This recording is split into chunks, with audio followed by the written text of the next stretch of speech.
years have come and gone since that day.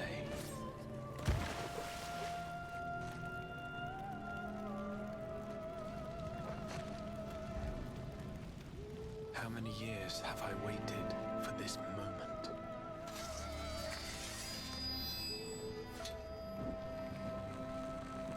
For the one that stood alone against the storm.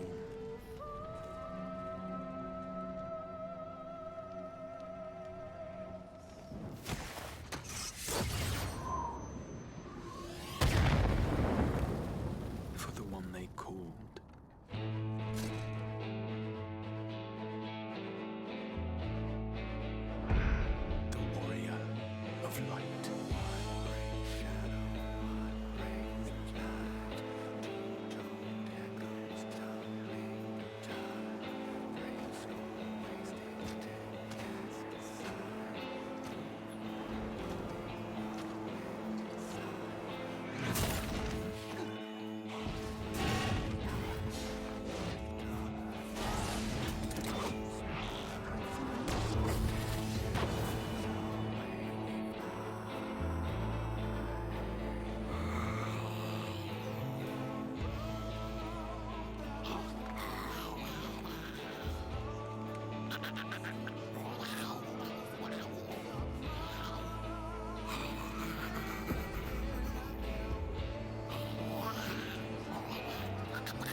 To run from my troubles.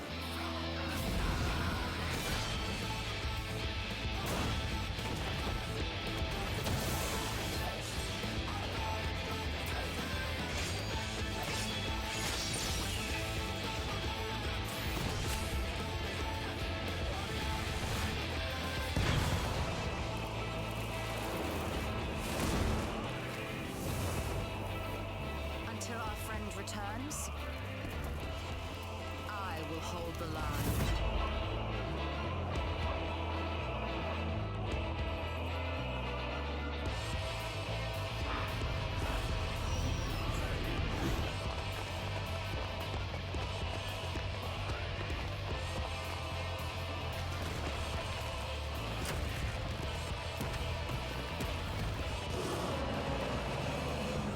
This town certainly has changed, and not at all for the better.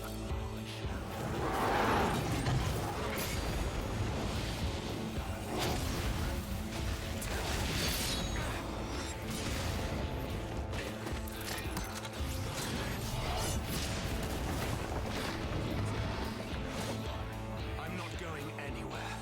I promise you, Infilia.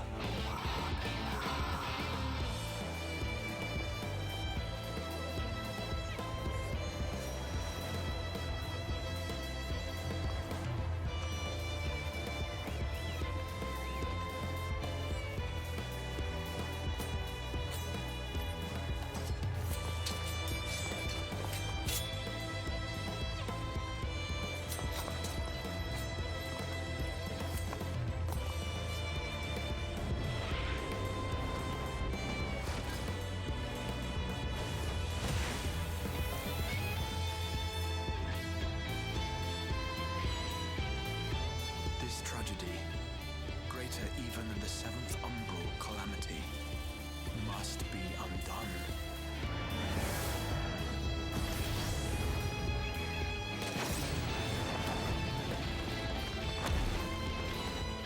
If history must be unwritten, let it be unwritten.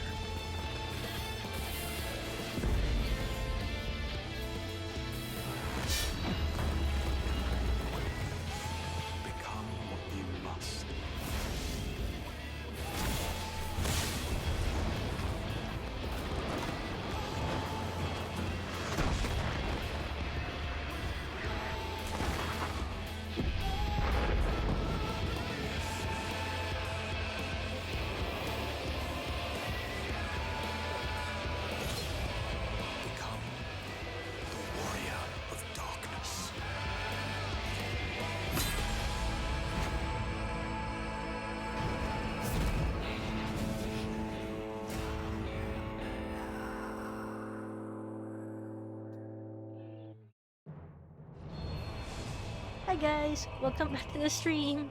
So, I was hoping to actually start early today, but it's the last day of the semester. I mean, no, it's the last day of the semester for 2023, and I had TA in the morning, and after that, I met with one of my kohais. I mean, technically not directly my kohai, but still kohai in the sense that she is in my former department, and they wanted to learn about the thirst program, so I gave her some tips and more information, specifically the one that I'm in. That took some time. After that, I cut my hair. Man, it was a long wait. I wanted to color it as well, but first of all, apparently you need an appointment for the color. So everyone is actually getting their hair colored before New Year ends. Wow, it really is a thing. So instead, I decided, you know what? I'm not even sure, and it's expensive, and you need appointment, which like the next appointment is like next year, sometime of January. So instead, I was like, you know what? I'll just buy a hair coloring kit, and I'll just do it myself. It's cheaper. It's 1,000 times cheaper. I'm not kidding. Wait, no, not 1,000. 10 times cheaper. Yeah, 10 times cheaper. Lol, 1,000 times? That's weird. Anyway, so that's it. Then I had dinner outside. And now I'm back, finally. And we can continue with the very last part. Like, finally. We were hoping to finish this last night. But, yeah, I had to stop because I needed to wake up early in the morning for my TA. And now we are here in the part 2 of 5.5. So as a brief recap, last night we were able to actually recruit Estinian to be part of the Scion now, although we can't use him yet in the trust. And we were able to also go to Tiamat and ask for her help in fighting off lunar Bahamut. We also learned through the sacrifice of Arenvald and Ferdola, although Arenvald was mortally injured, but he's still recovering. Ferdola was able to escape, and she was the one who brought Arenvald back. But we learned that the abductions of the beastmen are it's because they need, or the tower uses them as the fuel for the rites of summoning a primal. However, what they summon is not purely a primal. It's like the lunar version, which doesn't put them in thrall of the primal, but because it's the tower that the abductees are like they're planted into the tower. So in effect, it's a twisted sense of belief to be enthralled to Golemald. That's what we're understanding. Anyway, let's move on. Also, because of this, Kryle decided that, since we're dealing with potentially the final days, we will need help from Sharlayan. And so she planned that I'll go to Sharlayan first, and I'll try to create a bridge, create a connection, while you guys handle the rest here. And hopefully Sharlayan will give us their help. And because that's the reason why we have Estinian, is because Kryle will leave, and so she was like, I don't want to leave you guys one member short, so why don't we invite Estinian? And here we are. Oh. Ah, Aero, you're looking well. I take it you managed to squeeze in some rest? If you came hoping for tidings from Kryle, I'm afraid we're still waiting, but we do have some odd scraps of news to share. Scraps, she says. Lunar primals have been popping up all over the place, but the Lions has the situation well in hand, thanks in no small part to Hori Boulder and the others. Meanwhile, talks with the beast tribes are going even better than expected. Encouraged by Ulda's progress with Amalja, Gridania has opened negotiations with Ixal, believe it or not. All of which is obviously very encouraging, But with the Telophoroi still out there, it's not as if we can afford to lower guard.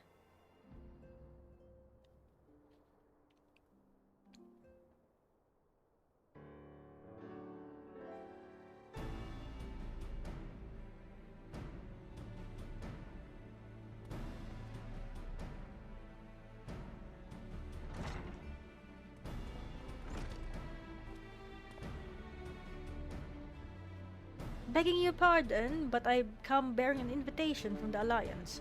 A council meeting is due to be held in Alamigo, and your attendance is humbly requested. Ah, we were just talking about the Alliance. May I ask what's on the agenda? I believe the intention is to share news of recent developments and discuss what measures might be taken to combat the Telophoroi, in concert with our new allies. The Beast Tribes have also been invited. It is hoped that they will join us in the fight against our common foe. So, the Alliance would bring all of the Beast Tribes into the fold at a single stroke. An ambitious plan, given the delicacy of the negotiations, but mayhap an expedient one, considering the threat we face. Indeed, my lady.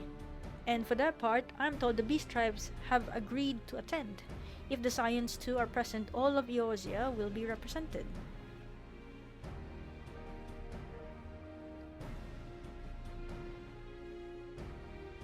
To arrange such a meeting must have been quite the undertaking, not only diplomatically but practically.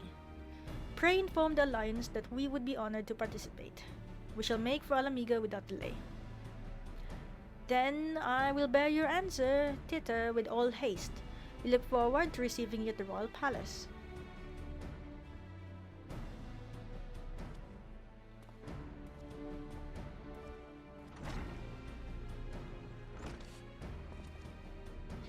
Well, now that we've accepted the invitation, who exactly is going to attend?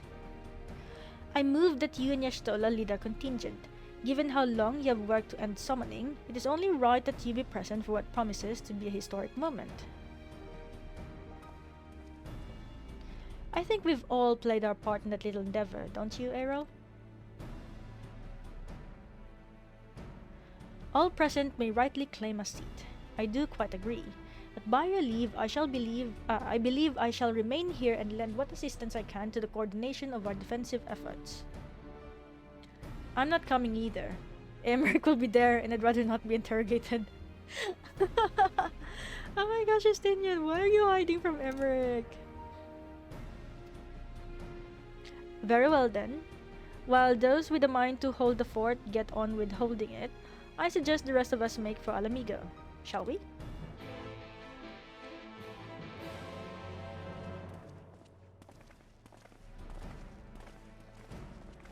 Oh, the tall people decided to stay. The tall people. Hi there, Taru. Don't forget to bring me something nice from Alamigo. I shall take this opportunity to gain a better understanding of Sir Estinian. Being Elysian of like age, 'tis possible we have interests in common. Mayhap I shall begin by lending him a favorite treatise or two from my collection. No, Orianji, no. Don't worry, I have no plans to return to roaming in your absence. I know you'd only chase me if I did. Lol. Oh, I just need to get to the Alamigan Quarter. Yeah.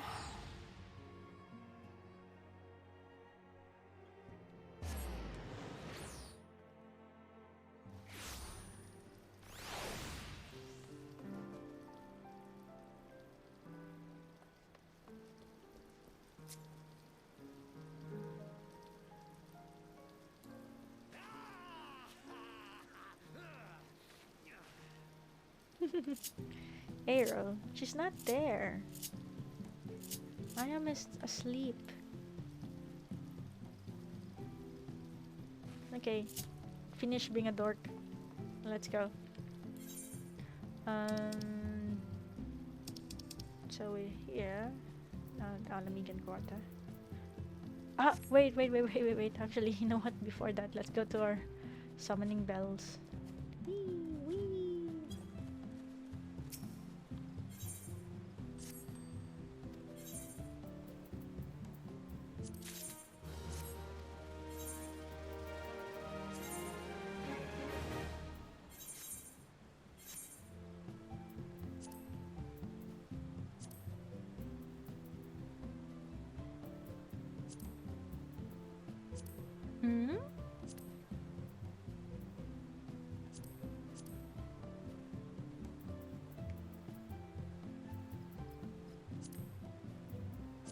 Was it here?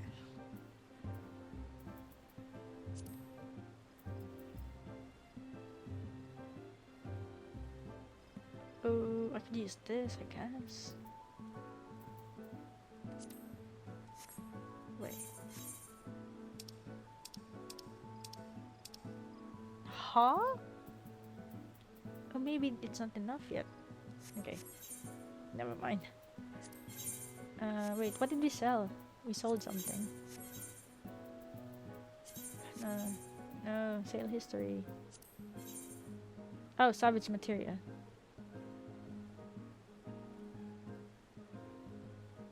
Oh, okay. So yeah, I guess salvage materia is still being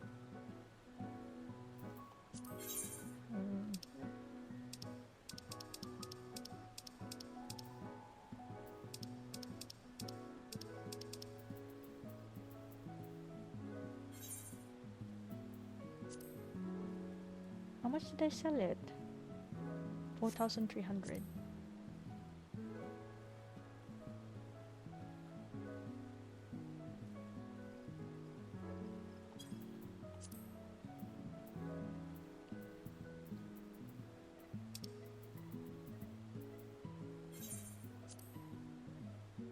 $3.5.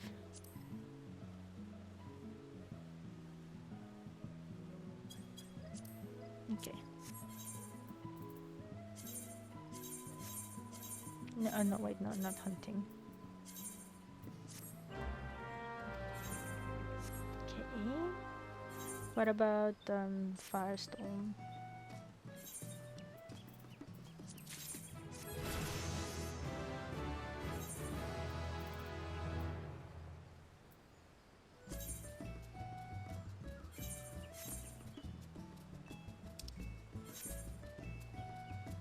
Oh, I think it's here.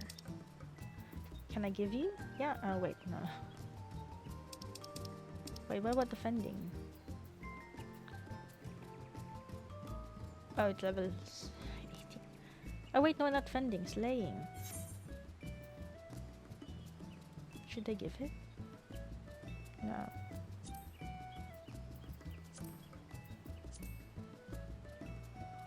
You're still good. Okay.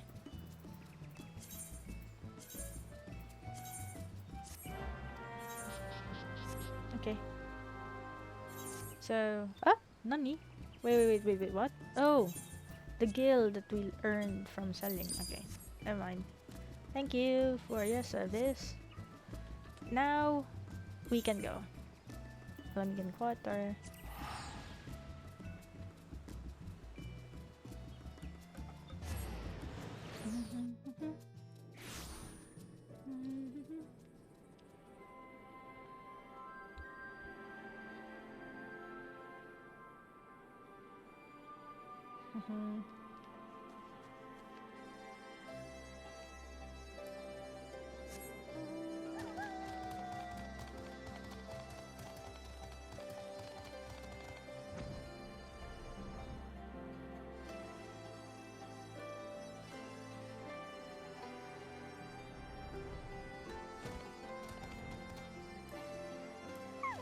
Okay. Hi guys. What's up? Ha! I suppose I am. I suppose I am, and the fact that our cure for tempering made it possible only heightens my anticipation. Honestly, the look on your face. Oh, eager to bear witness to another historic moment by any chance? Okay, so that's what he was actually talking to. Even with the swift intervention of the immortal flames, all too many lost their lives at Paglth'an. Still closer cooperation between our peoples will be required if we are to thwart the plans of the Telophoroi. Like the city-states, every beast tribe has its factions, each with their own agenda, making peace a complex proposition. But if the Alliance can come to an understanding with the leaders, it will be for them to resolve internal politics. The Amalja cannot be the only tribe to have been targeted by the Telophoroi, and none of them will have taken kindly to having the people enslaved nor the gods turned against them. True. We have been expecting you. While some few guests have yet to arrive, the Alliance leaders are all present. Shall I show you in? Sure. Wait, it's on... oh, the Ananta, the Kobold, and the Amalja. What about the Ixal?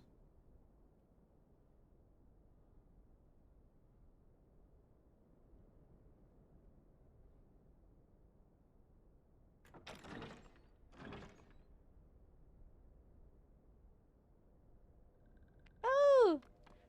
The Sylphs! And the Nats! The Sahagin. The Vanu. And I guess the other one is the Ixal. Yeah. Esteemed guests, you honor us with your presence. As there is much to discuss, let us begin. Huh. Information on our taken brethren you have, yes? Hear it we would!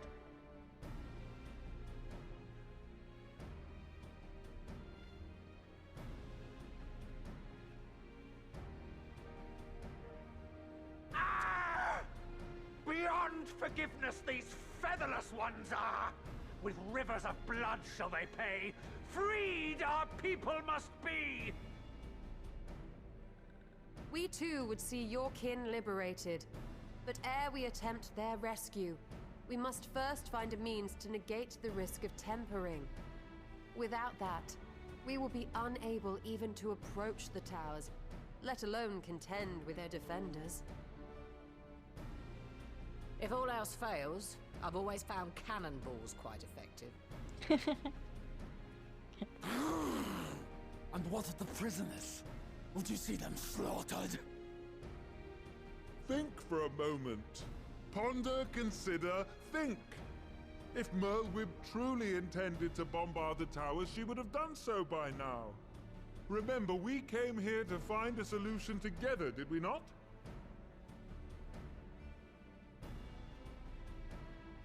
Y'Stola spoke of defenders. I but offered a means to clear a path, should you require it. Given the enemy's capabilities, we will all need to play our part if we are to have any chance of success. For if any here should give less than their best, it will be to the cost of every living being on this star. A paragon, the Empire, our very gods. How can we hope to prevail against such odds? That our foe is formidable, none would deny. But our strengths are many and varied. In this chamber, I see masters of strategy, masters of magic, masters of the land, the air, and the sea. And together, there is nothing in creation we cannot overcome.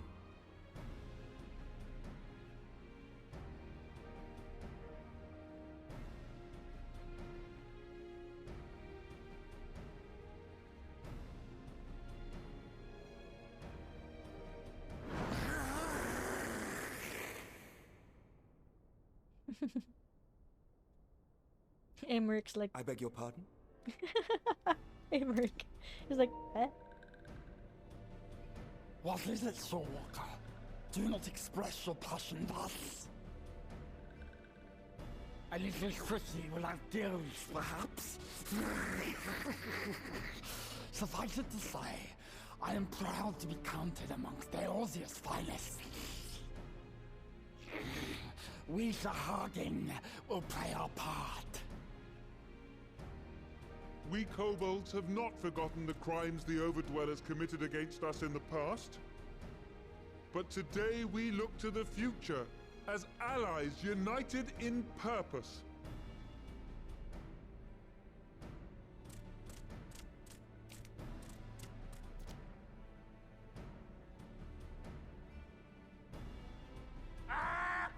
Make mock of the Ixal the Paragon does! Turns kin into puppets! Pits brother against brother! Free them from his grasp, we shall! As Patriarch Zadar will attest, the Scions have granted us a means to free your brethren from their thraldom. This boon we will gladly share, that your people might never be enslaved again.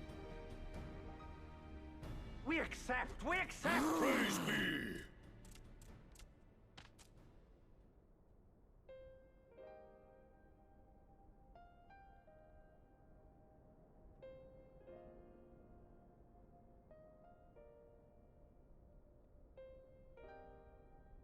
It's taken a while, but I do believe we might be one step closer to a world without primals. Would that Minfilia were here to see it. We still have a long way to go, and we're going to need a lot more Porksies. But we're moving in the right direction. Porksies!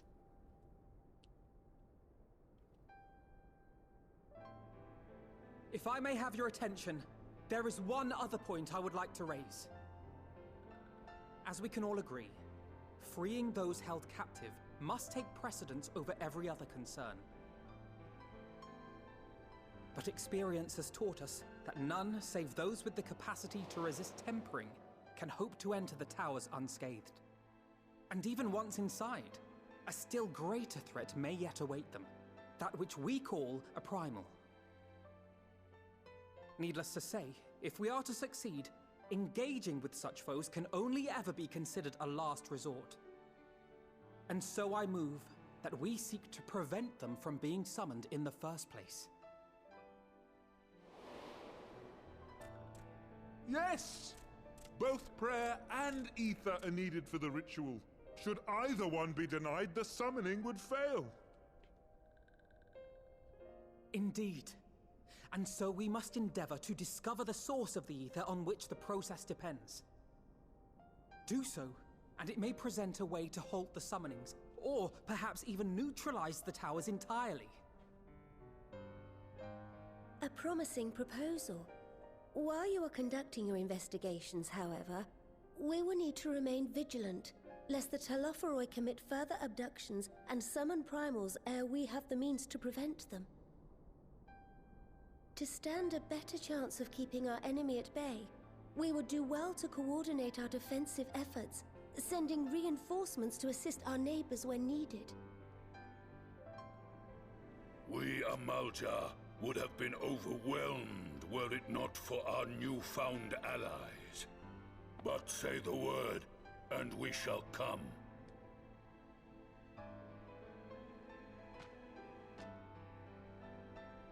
I see we are all in accord.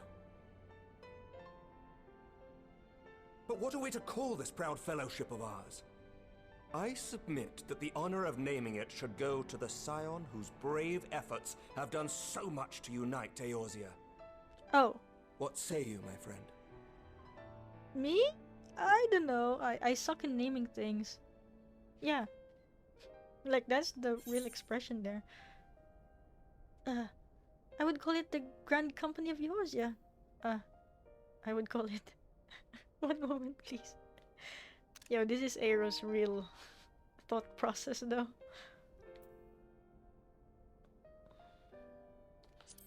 Okay, let's say the Grand Company of Eorzea. But that's the name I...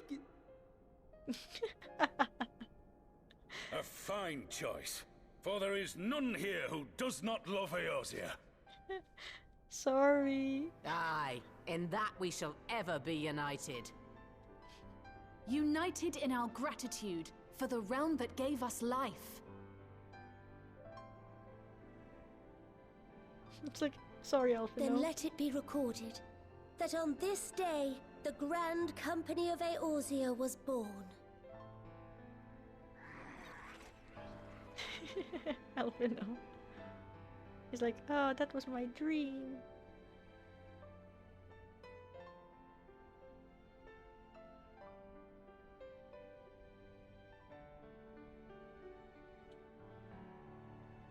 How long have we dreamed of this moment? And now that it's here, Oh, forgive me. Might we speak outside?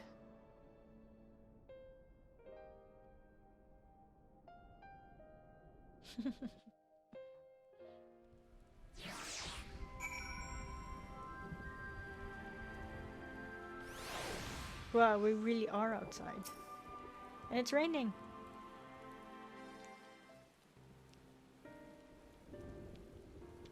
Well, now that we are out of earshot of the other delegates, I hope you'll forgive me if I speak my mind. Let me begin by saying that I have dreamed of this day since the moment I first set foot upon these shores, that I was as heartened as anyone to see the peoples of Eorzea pledge their solidarity. Yet even as they uttered their declarations, all I could think about was the conflict to come, of the sacrifices that would be made, and the lives lost. Inevitabilities that I still struggle to accept. But at least now there's hope. The formation of the Grand Company of Eorzea is the first step, the first of many. Many and more. Ah, Canisena. Elder Seeds here. How might we be of service? I seek Master Alphinaud's assistance in a matter involving Bridania's neighbors, the Sylphs. I know that you Nyors have long kept a weather eye upon the crystal trade, the better to predict the coming of primals, and so you will be familiar with the Sylphs of the Ashground Consortium. Through their dealings, they have cultivated relations not only with the city-states, but many other communities besides. Communities such as the Beast Tribes. Just so. It is our hope that we may make use of the Sylphs' established lines of communication to coordinate the efforts of our new fellowship. Yet there remain certain practical differences between a trade consortium and a grand company. If the Sylphs are to perform their task effectively, they will require the counsel of one versed in the operational aspects of an armed force. An armed force founded with the self-same goal in mind, no less.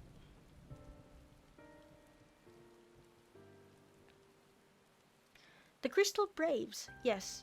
Forgive me, Master Alphinaud. I know that it was a painful chapter in your life, but the experience may yet be made to serve the realm. In my hubris, I plotted a course for the Crystal Braves, which stretched far beyond the Order's initial conception, one intended to pave the way for the founding of what I intended to call the Grand Company of Eorzea. But my plans all came to naught.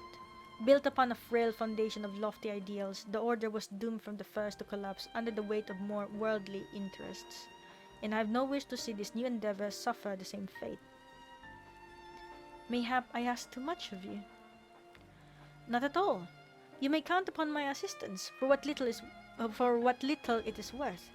By your leave, I shall prepare a report, including a list of recommendations drawing on the lessons I learned from the failures of the Crystal Braves. You have my gratitude, Master Alphinaud, and my trust. When your report is ready, pray share it directly with the Sylphs. With your guidance and the earnest efforts of every goodly soul gathered here this day, I have no doubt that our fellowship shall emerge from the shadow of the Telophoroi and flourish.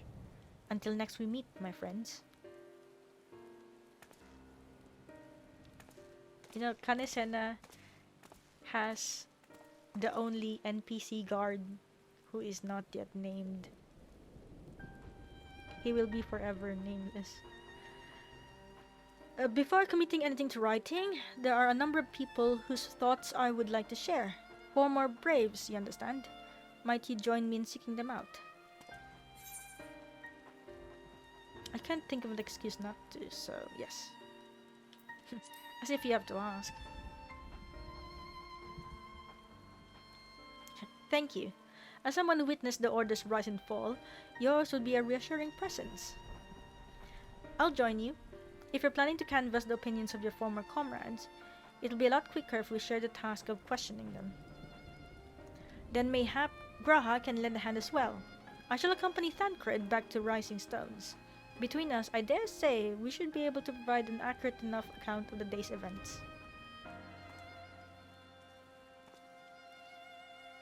We should be glad of your company, Graha. I shall explain the details on the way.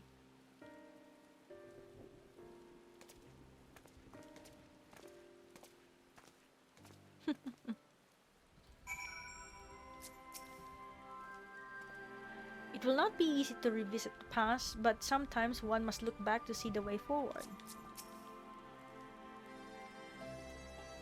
I take it we will soon be paying the Sylphs a visit? How fascinating it will be to speak with them in person! Though I gather conversation can prove rather challenging.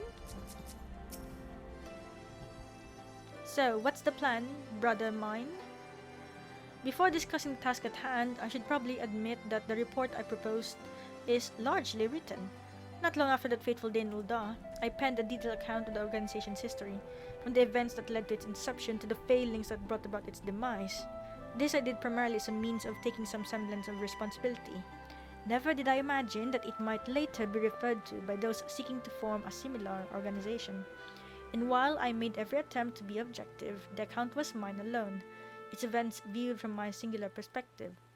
For it to be of use, however, it must be broadened to encompass the viewpoints of all involved.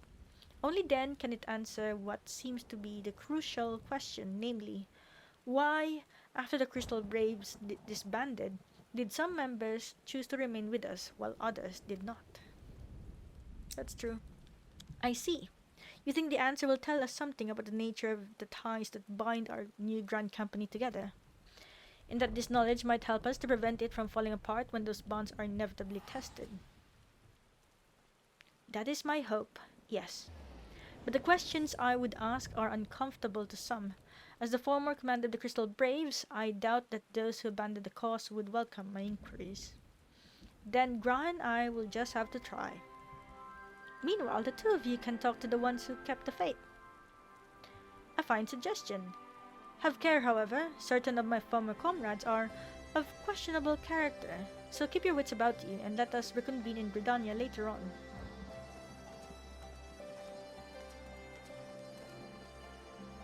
If you have no objections, I'm of mind to begin by speaking with Riol and Alian. If memory serves, the two of them will be attending an intelligence briefing at Castrum Oriens. Let us seek them out there. Okay, let's go to Castrum Oriens.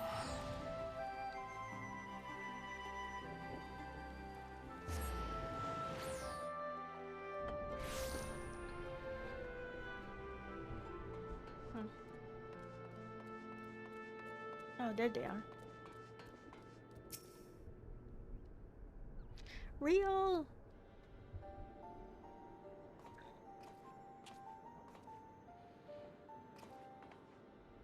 Well, look who is it, and what brings you two here? We didn't have anything to do with the big meeting, with it? In a matter of speaking, I have been assigned a task, you see, for which I required assistance of former members of the Crystal Braves.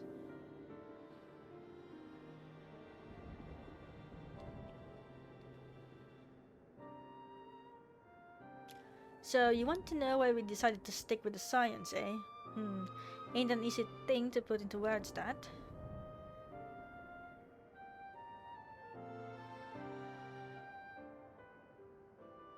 As real with a test, I spent a long time agonizing over my failure to alert you to the traitors in our midst.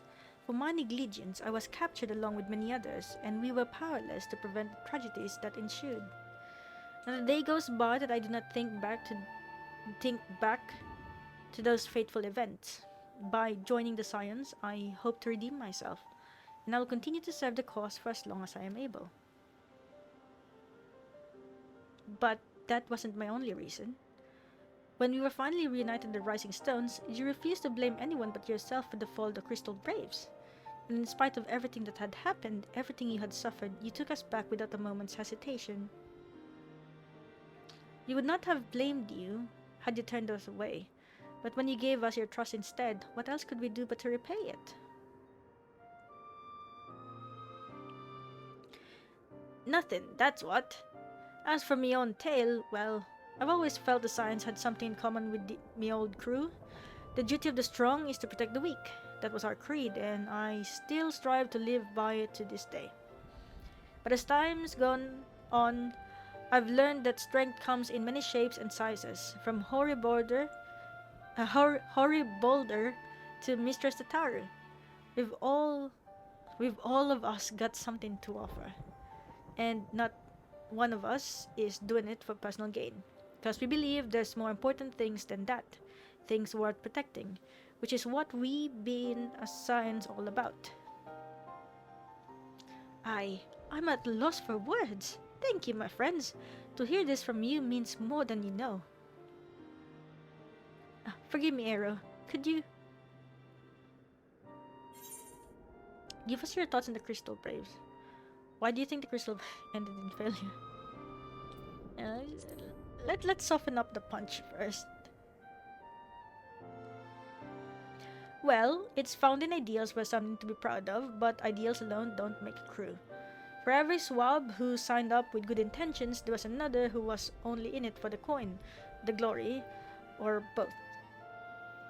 Ours was quite a disparate band, and while I will never forgive Ilberd, the fact that we managed to function at all was thanks in large part to his efforts. Just a pity he was doing it all for the wrong reasons, eh?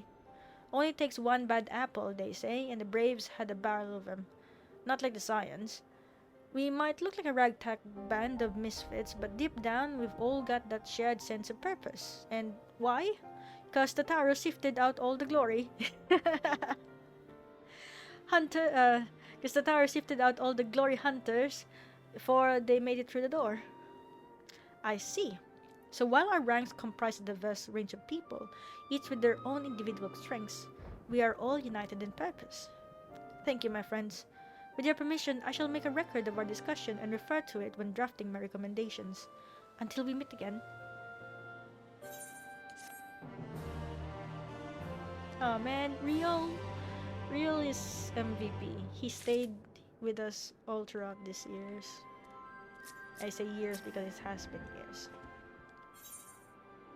Unofficial business? Well, I think we have taken up enough of our colleagues' time, and I'm conscious that less life-affirming testimonies await. Let us make our way to Gridonia and hear what the others have learned. Bye! See ya!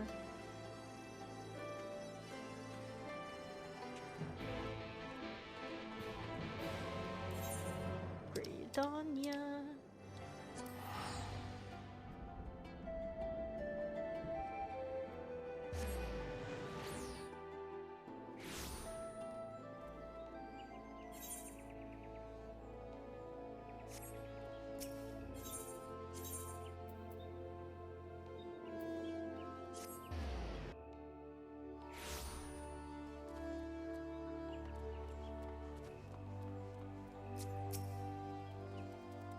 On the way here, I took the opportunity to write up my notes from our conversation with Alian and Real. All that remains is to add Alice and Gra's findings, whatever they may be.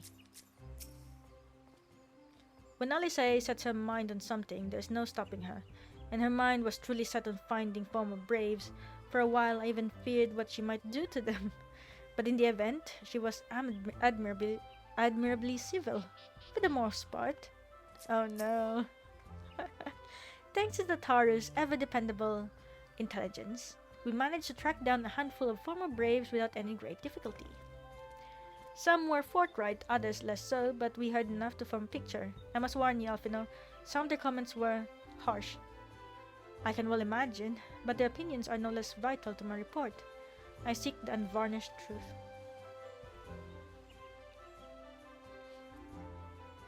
Thank you. I will set about adding your findings to my own at once. In the meantime, pray go on ahead to Little Solace and seek out Elder Phrixia. I will join you anon. Are you gonna be okay? Leave me to attend to my report and join the others in Little Solace. I shan't keep you waiting long. I know how playful the sylphs can be. Oh, the fairies were actually the sylphs. But no. I still feel that the fairies were the Mughals.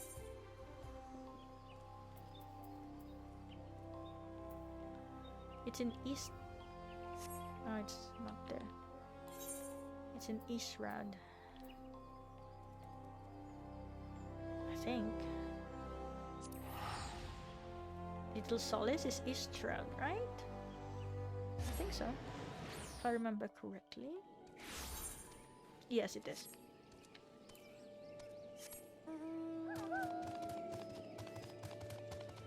Whee!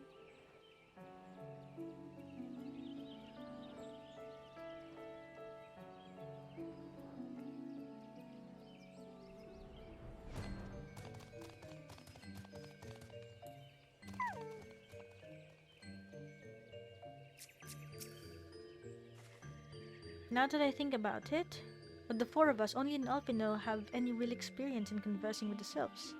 Still, it can't be that hard, can it? Though I had the honor of sharing a table with Elder Frixion Alamigo, I did not have an opportunity to speak with him. I do hope my studies have granted me a sufficient grasp of his people's customs.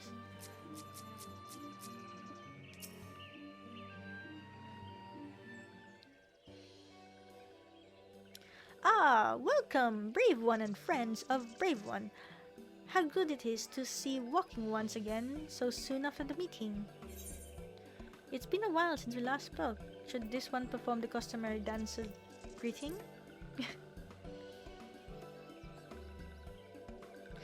No, be at ease. It is true that this once delighted in making walking ones dance, but no more. Horned One Kanesena said that walking ones would be coming to Little Solace. Imperial ones also invaded Sylphlands and abducted many of these ones, so these ones will be glad to hear messages between fighting friendly ones. That is heartening to hear, Elder. It will require all ones to work in unison to stop the Telophoroi. These ones will try very hard, of course, but in matters of war, these ones have little experience. Any advice walking ones can provide would be most welcome. Oh, another pretty silver-haired one, and in quite a hurry it seems. Alice, you must come quickly. Whatever's the matter, Alphino? Don't tell me you couldn't read my handwriting. What? No, a twin other officer accosted me as I was about to set out. Sharlayan has sent an envoy, who is due to arrive in Gridania at any moment. An envoy? Could it be that Kral has managed to sway the forum? We shall know soon enough, but there is more. The envoy has requested that the two of us attend the audience with the Elder Seeds here. Really? I can see why they might want Science to be present, but us specifically? Wait, it isn't who I think it is. It is. I could scarcely believe it myself, but when I inquired as to the envoy's identity, I was told that it was one Fourchenault Levellieur. It's your dad. Your father? Well now, the fact that a serving member of the forum had journeyed here would be surprise enough. But him? Quite. I glean from this that they are taking the matter seriously. That may be, but why him and not one of the other 98 forum members? Unless he volunteered for it. It has been some time since you last saw your father, has it not? Could it be that he is concerned of your well-being? Perhaps, but he has always been reluctant to discuss his work with us. Indeed, and whenever we write to our parents, it is invariably our mother who replies. Nevertheless, I welcome the opportunity to meet with him after so long, even if it is secondary to his true purpose here. Elder Frixia, loath though I am to cut our visit short, we must return to Gridania. Pray accept my apologies along with my report.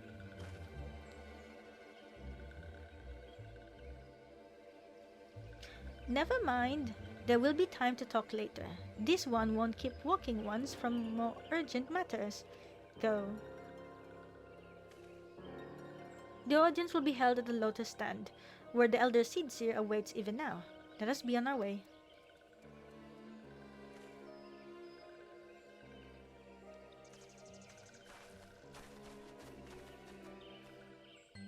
Why does it feel like this is gonna be bad news? I mean, like, so far I've heard that their father is strict. And it's only their mom that replies to them?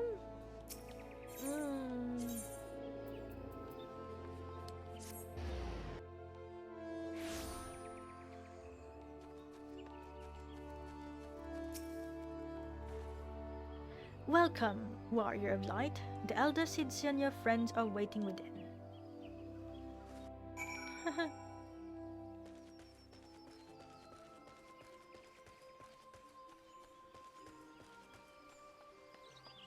Oh no.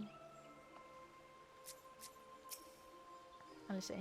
After all this time away, it will be good to see my father, even if it is an official meeting. 99 may seem like may seem like rather a lot of members, but before the forum was founded, every person of age in Sharlayan was given equal say in its governance. Many of the institutions that are still active today were established by the people's vote, not least the Studium. As Alice and I were constantly reminded during our time there, it is an example of what can be achieved through absolute democracy. During my time in Sharlayan, I heard much of Fourchenault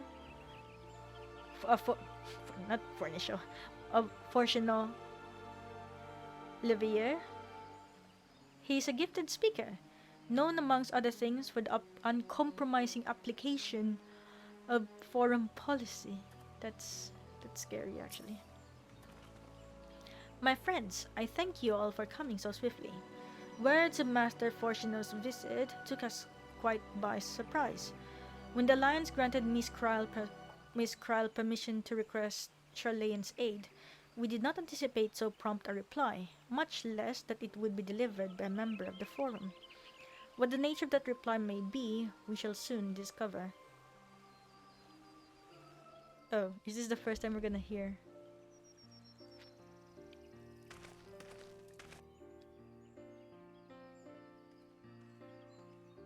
Oh, there's our dad. I mean, there's their dad.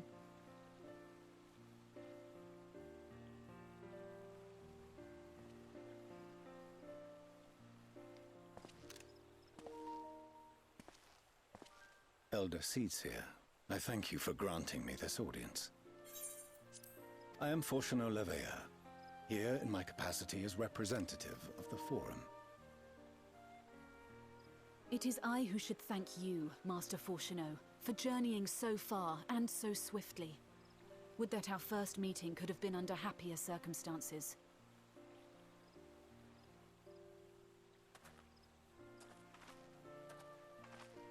It has been too long, Father. You look well. As do you both. Ameliance will be glad to hear that you are taking care of yourselves. How is Mother? She misses you terribly, of course, but is otherwise a picture of health.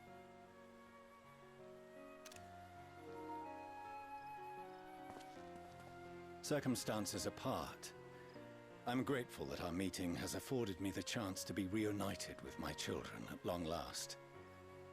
And I believe I also owe you thanks for the hospitality you showed my father, Louisoix, during his sojourn in Eorzea.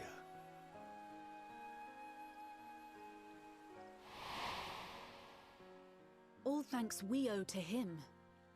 In the days prior to the 7th Umbral Calamity, it was your father's tireless efforts which granted us a means to vanquish the primals.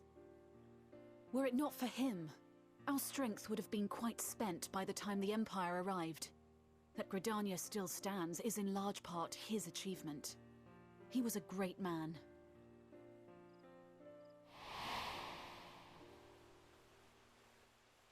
He would doubtless have been moved to hear you say so. I must confess, however, that I opposed his decision to intervene. And my position remains unchanged. Oh. Like what? To chart the course of history, not to change it. I am familiar with the Sharlayan stance. It is more than that. It is our way of life. Who we are. But I came here not to deliver a lecture, but the Forum's answer to your request. Sharlayan will under no circumstances intervene in the conflict between Eorzea and the Garlean Empire.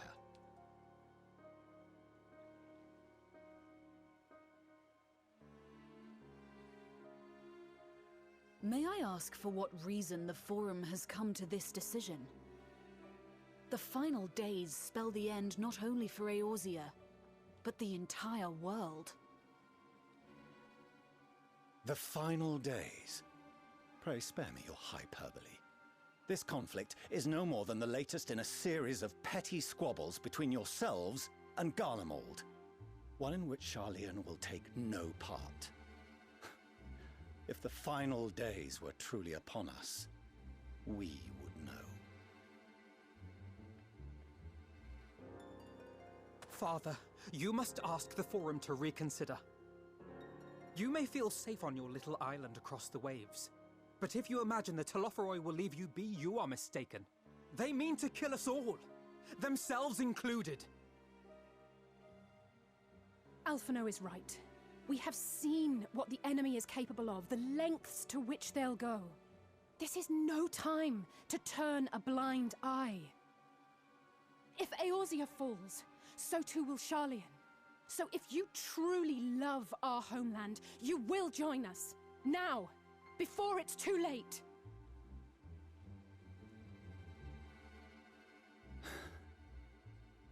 I thought you knew better than to raise your voice to your elders. It seems I was wrong. Wrong to ever let you leave, Sharlayan. I consoled myself that your time abroad would instill in you some hint of restraint, of discipline. But I see now that Eorzea has made fools of you both. Have you forgotten why it was that I so vehemently opposed your grandfather's departure? For all his wisdom, his only solution was to go to war. Death, devastation, ruin. Even those who claim victory are scarred for life. What prize could ever justify such sacrifice? It is the duty of the learned to avert such tragedy. By fanning the flames of war, you forsake all you once held dear. I mean, he does have a point. Better to fight and fail than wait for the axe to fall. To ignore the plight of those one might conceivably save is not wisdom, it is indolence. This is Louisoix's words. It is in your power to save us, refuse and you condemn us all.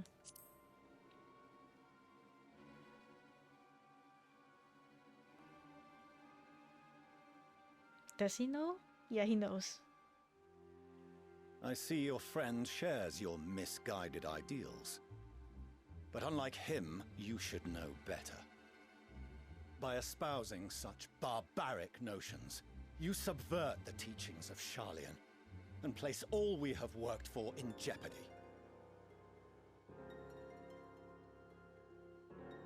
Alphinaud, Alizé, as of this moment, you shall no longer bear the name of Levellieur. Oh no, wait. What? Father.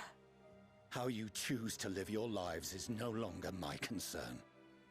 If you wish to walk the path of ruin, I will not stand in your way. Yo, did he just disown them? I think he just did. Master Fourchenault, while Sharlayan may have no intention of intervening in this conflict, we can still part as friends.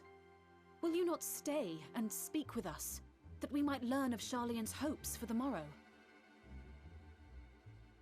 I have said what I came here to say. Any further discussion would be meaningless. Ah man, he's so stubborn. Dad is so stubborn. Father, wait! Don't bother, Alizé. How can you stand there and watch him walk away? How can you let this happen?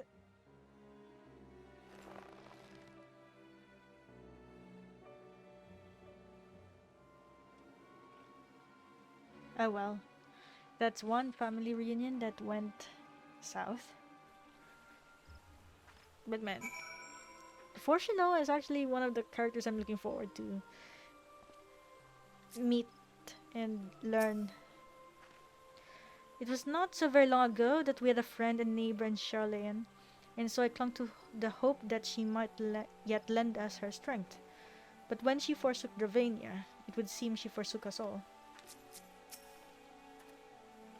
In order to avoid conflict with Garlemald, the Forum went so far as to order the abandonment of an entire city-state. The refusal to aid us now is, I am sorry to say, entirely consistent with the historic position. It is we who walk the path of ruin. Time will tell.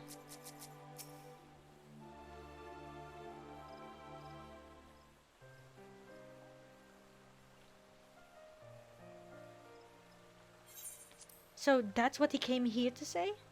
That we're all fools for having the temerity to defend ourselves against the Teflopheroi? And as for the rest, like it or not, this was the Form's decision. To watch from afar while Eorzea burns. Father was but the messenger, and as he handed down the judgment, I could think of nothing to say that could possibly sway him. I still can't.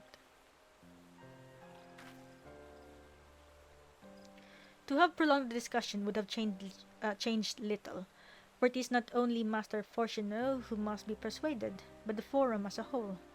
Their decision was made ere your father crossed the sea, nor is it like to be changed, and so we shall face the Teflopheroi without their aid. Forgive me, but if they had no intention of helping us, then why would they go to the trouble of sending an envoy in the first place? Why did they not simply keep their counsel, as they're wont to do? Oh. Okay. Aero? Has Master Fourchenault arrived yet? Yeah, he just left. Then it is as I feared. My efforts were in vain. I pleaded our case to as many Forum members as I could, but they flatly refused to discuss the matter. No, that's not exactly true. I should rather say that they ignored every word I said on the subject, without exception. It was almost unnerving. Could it be that they are hiding something from us? That might go some way to explain Master Fourchenault's performance. When he said that they would know if the final days were truly upon us, I dismissed it as pride. But what if they genuinely believe that they know how the world will end, and simply disagree with us about the circumstances? That I don't know, but something tells me they are not as unconcerned about the Teflopheroi as they claim. If the threat weren't real, why else would they be so standoffish and secretive? I would very much like to delve deeper into this, but I'm afraid I've exhausted every avenue of inquiry. Nor have I fared any better with my other mission, researching Hydaelyn and the Ethereal Sea. I tried enlisting the help of experts in the field, but it appears the Forum has forbidden anyone from cooperating with us. Obstructed at every turn. So it would seem.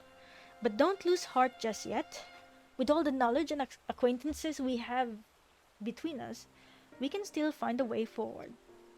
To that end, I would like you all to join me here, when the time is right, of course.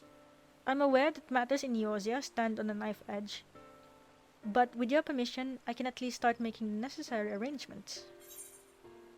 I've always wanted to visit Sharlayan. Please do. Well, there are one or two things to take care of here first. Please do. Just simple. Excellent. Obviously, keeping the Teflopheroi at bay must take precedence, but with luck, you'll be able to make the journey to Sharlayan ere long. It may take a while to secure entry for you all, but I'll let you know when everything is in order. Look after yourselves in the meantime, won't you? Your speculations give me cause to hope. Yet if these seeds will bear fruit, I cannot say. While it is possible the Sharlayans hide some secret truth from us, there can be no certainty that its exposure will prompt in them a change of heart.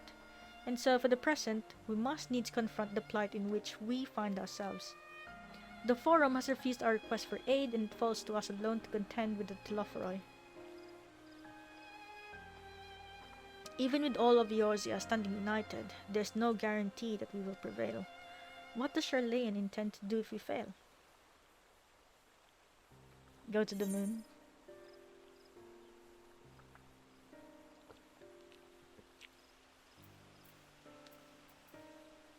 Okay, let's see.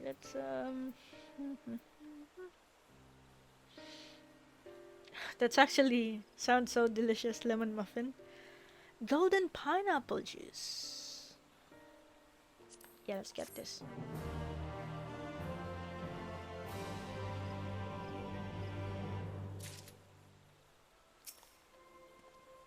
Throughout my childhood, I remember grandfather arguing with my father over Sharlayan's policy of non-intervention, and this time it was my turn to play the role.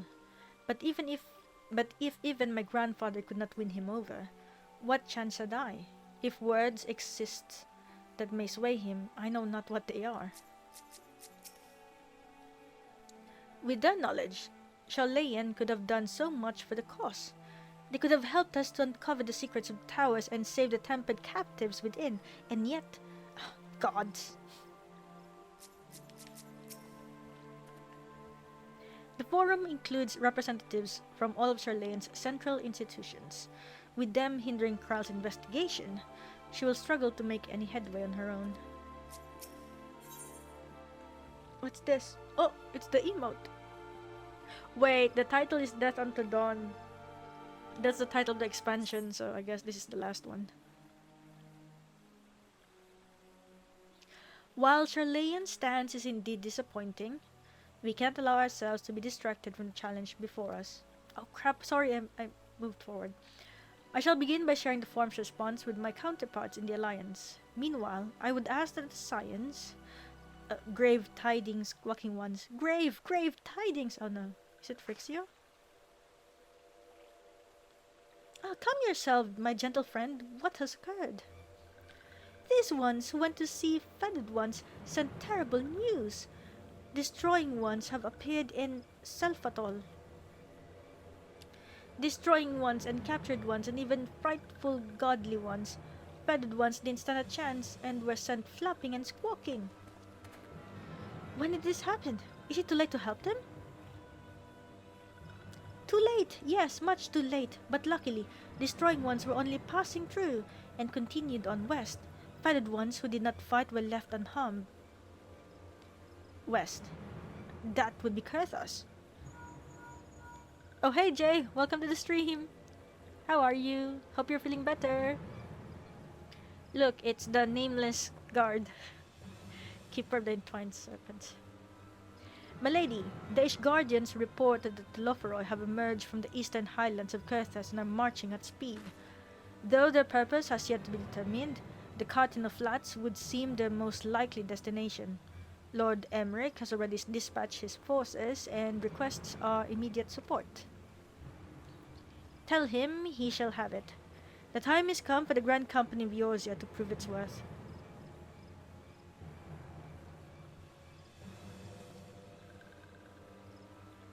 Well, mayhap it is a mercy that we do not have time to stew upon our misfortunes. Come, my friends, let us make haste to Cartineau. To Cartineau. Well, wait! This one almost forgot. Destroying ones was said to be led by cackling robed one. This one must see that all walking ones know. Farewell. Oh, Fandaniel. The cackling one? Fandaniel? Who else? It was only a matter of time before that grinning maniac showed himself again. I shall have an airship ready to bear you to Cartineau. Pray see to your preparations and report to the landing with all haste. At once, my lady. Let us away. Wait, but isn't it a lot faster if we actually just teleport? Mayhaps.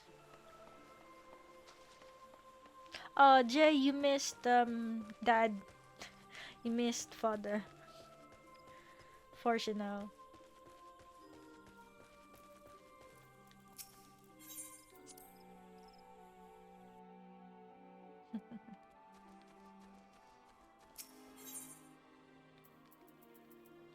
Isn't it weird? We're entering the final days, but we're celebrating Starlight. That's a big narrative dissonance there.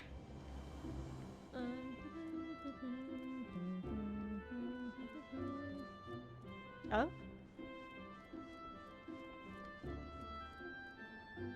Wait. Who am I supposed to talk to?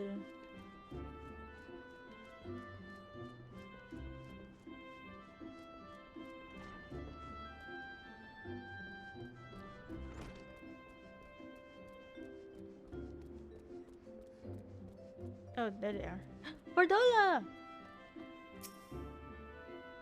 Come on, this will only take a moment, alright? What happened? Aero, it would seem Fordola here has come all the way to Gridania to find us. I've explained the situation, but she insists her business is urgent. Aye, and it'll be over soon if you shut up and come with me.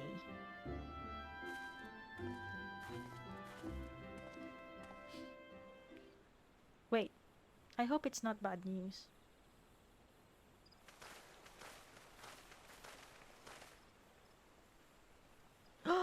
No, he's on a wheelchair.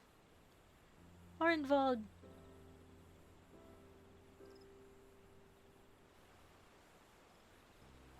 Arenvald!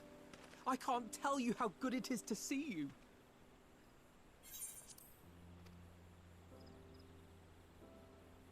Wait, he can't speak?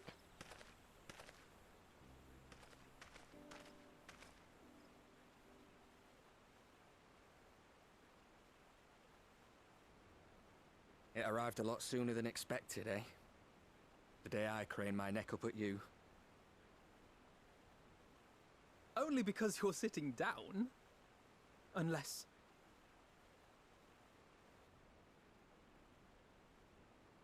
Afraid so. The chirurgeons say I may never walk again. No, it's just a broken leg. You used the word may.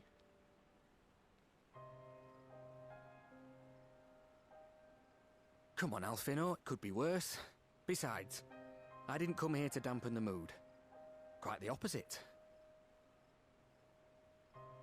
All I've ever wanted was to fight for a cause I believe in. But my fighting days are over. So I want you to fight in my stead. Be the hero I can't.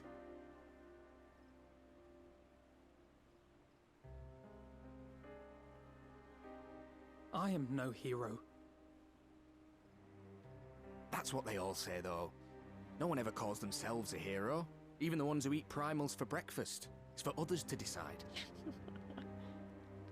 That's true. Look, Alfino. You already are a hero.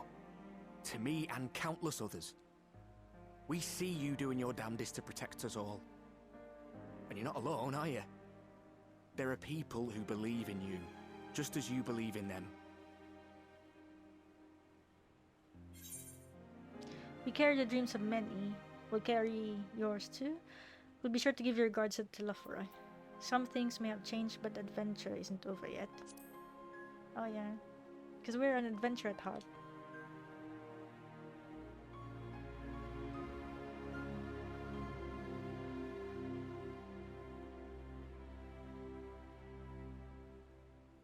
I know what's at stake, and how many people are depending on you.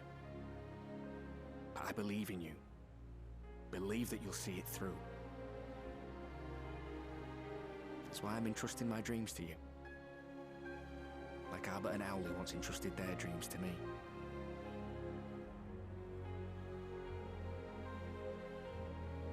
There was a time when I would have borne the weight of such expectations without a second thought. But now, I know just how heavy that burden can be. To tell the truth, I'm beginning to wonder if I chose the right path. Sacrifices will inevitably be made for the sake of the ideals I uphold. Maybe I am not the person I thought I was. The person you think I am.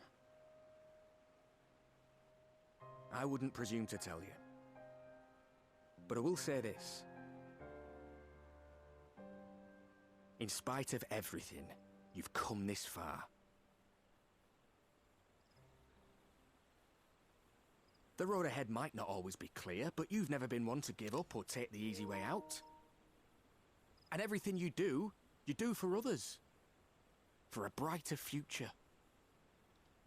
I'm proud to call you my friend. Oh, Arenvald. Well, I've said my piece, so I'll let you go. I know you've got more important things to be doing. Just Give what I've said some thought, alright?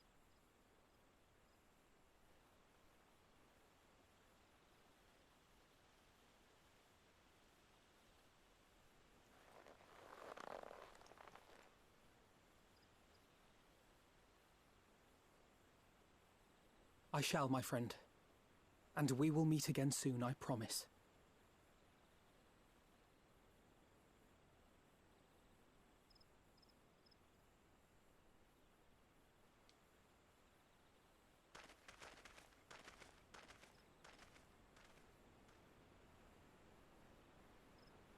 Nothing left for me to do but wave and smile. Oh, Arenvald.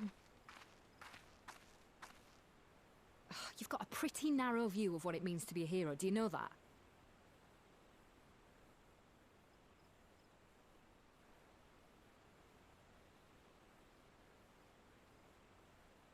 You think they're all forged in the fires of battle? That it's all about being brave and killing villains? Alphinaud and the others will carry on their fight. But theirs isn't the only one. There are other ways you can make a difference. If you stop feeling sorry for yourself and put your bloody mind to it.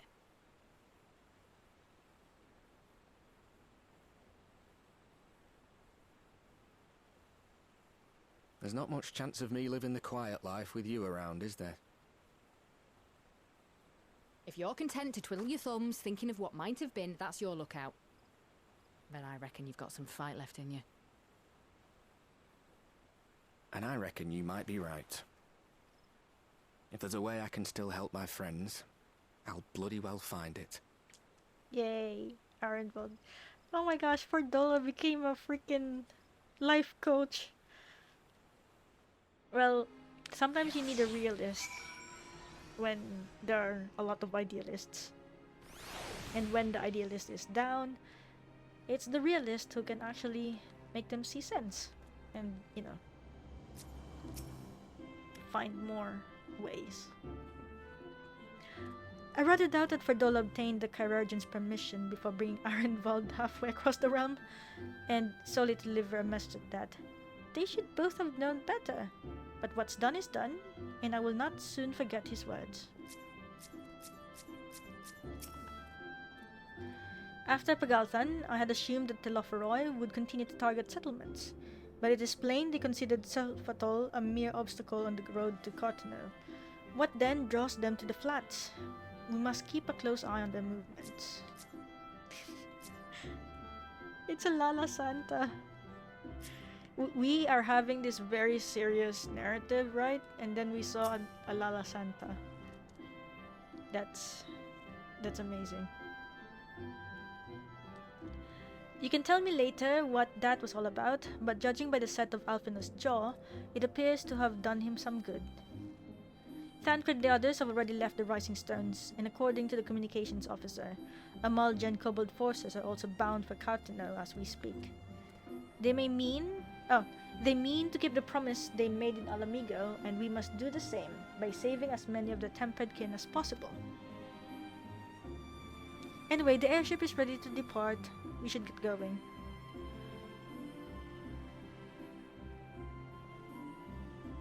To participate in the battle? And view the cutscenes. Okay. Your progress through the battle will be saved at certain points. In the event that you're defeated, you will be able to try again from the most recent of these. Please note that if you enter the battle associated with other quests or log out from the game, this progress will be lost. Wait. Should we go as samurai? Should we go as a samurai or should we go as a tank? Okay, if the chance is this is an instance, or if this is a... I think it's an instance, right? But, Graha can be a tank. Alphinaud can heal. Okay, let's do it. Wait. You know what? No, I'm gonna be an Azure Dragoon. I don't care. I'm gonna be an Azure Dragoon for this.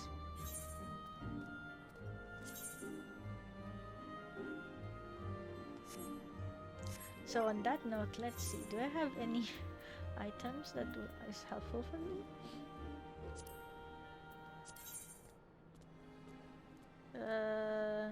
Oh. No. Wait, all of my items are already... No, it's not all. Wait, actually, yeah, it is all. Almost all.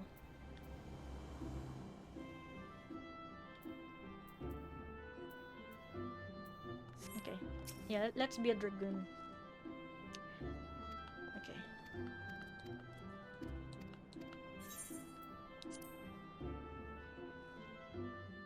It's an instant, so no party. Oh, okay. Hey, Jay. Yeah, we're gonna be a dragoon. We're gonna be an Azure Dragoon. Along with our friend here.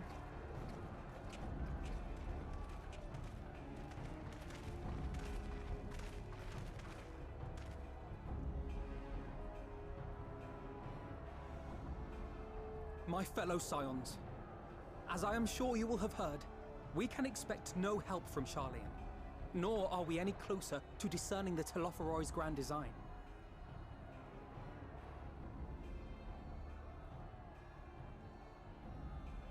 And now, our adversary moves against us in unprecedented numbers, compelling us to answer in kind.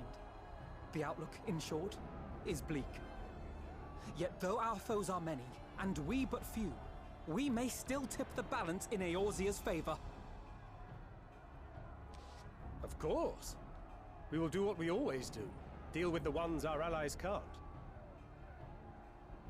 A less than daunting prospect, judging by your expression. Could it be that you've dispelled your lingering doubts, Alphinaud?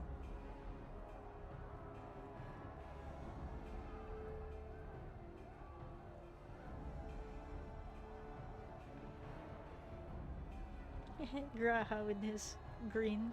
Oh, I doubt I ever will.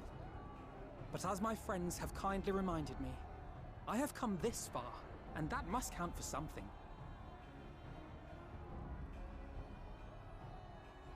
Gods be good, Alphinaud.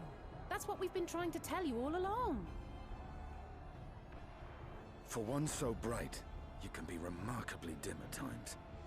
There is such a thing as overthinking, you know. Yeah, I'm just taking pictures of all this witty remarks, Winston. Might I suggest that we continue this conversation after the battle? It would appear that Telophoroi have already arrived. I'll do what I can to cure the Tempered, but they'll have to be incapacitated first. Have care, my friends, for none can say wherefore our foe did choose this fateful field to be our battleground. Whatever may transpire, pray grant him not the pleasure of deterring you.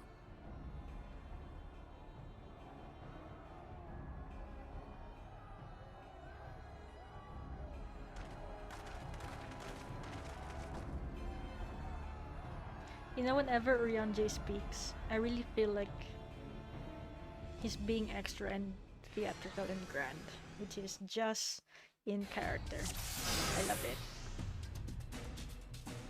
Oh! Wait. Can I have my grilled fish? Actually, wait. Yeah, potato salad. Wait, not potato salad, maybe something else. It should be this one. Damn. Oh, I can't execute it. Oh wait, sorry, I'm not reading Hien's.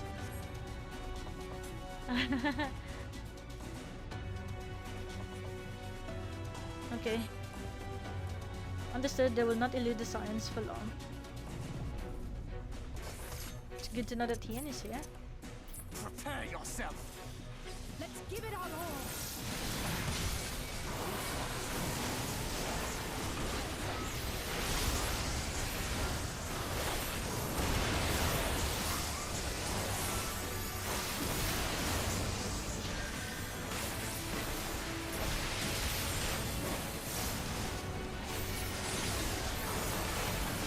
Oh crap, I missed that one. Oh! Shy!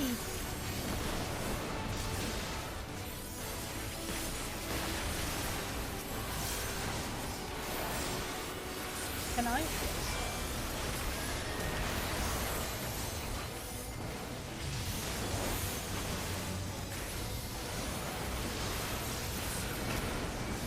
man, I miss the dizziness of freaking Dragoon.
Oh no, I'm wasting my Nostrum.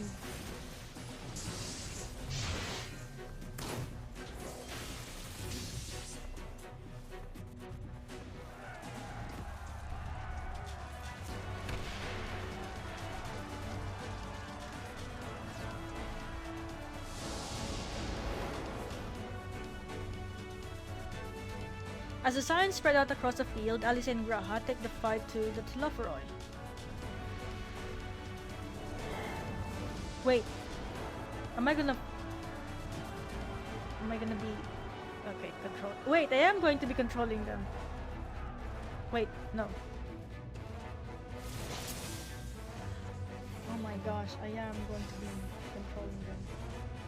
Wait! I don't know your freaking. Okay.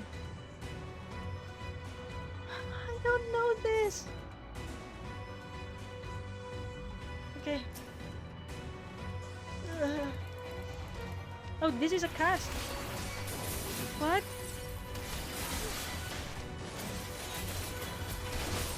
Oh boy. Wait. What about this one? That's a Verfire. Verflare combo. And a Verstone.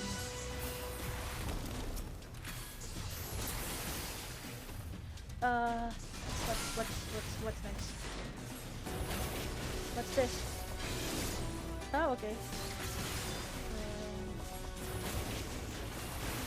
Oh crap, Graha. I need to heal you.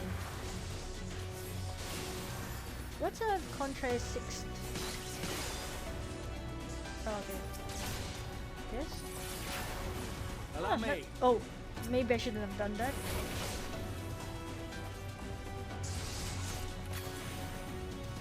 Oh no. Okay.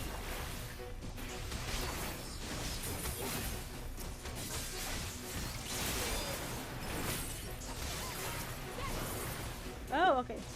Huh? Oh, that was the famous jump.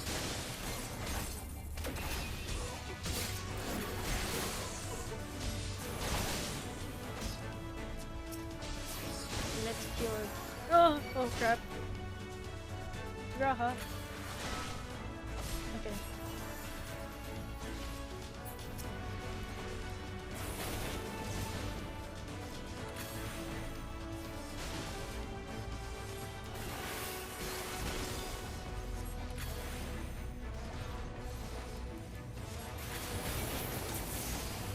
I mean, I'm not sure if Muse is going to be proud of me as a red mage right now, because I am absolutely not doing it properly. I know it.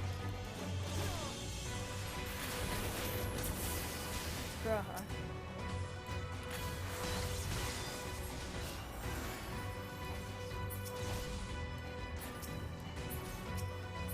No.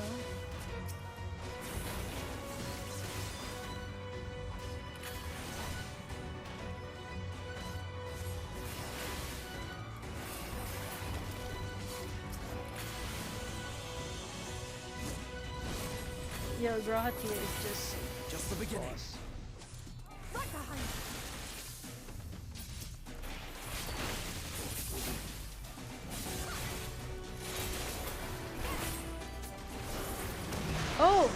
Okay, so it's not actually Fletch. It's something else.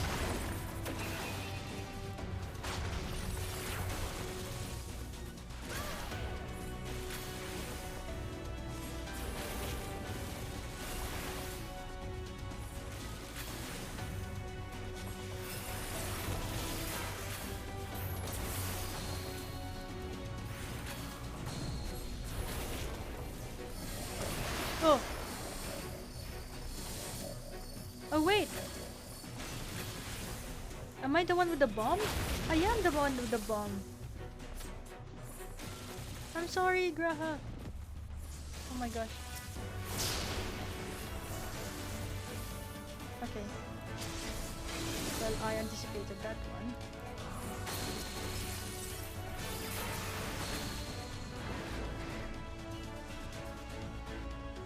It seemed we'd earned a moment's respite. Happily. Where are the temples? Oh, there they are. Sent Angela to cure the tempered.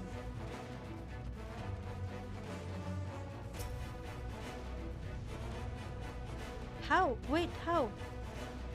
How do I cure them? What do I do? What's... Oh. This? No. What do I do? I don't know what's the button I'm supposed to use? I don't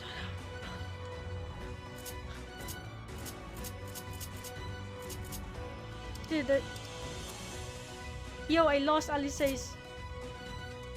I don't know how to cure them. Oh, do I just speak to I just speak to Angelo.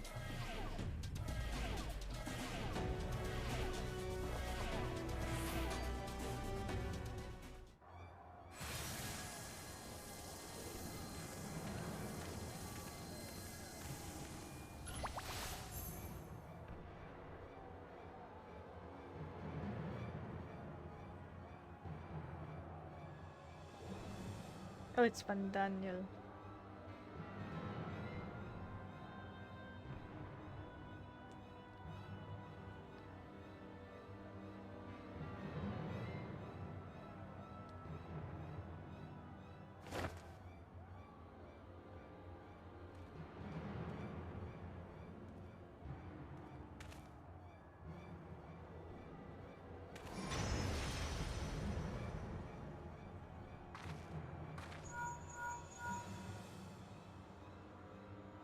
Do you see that?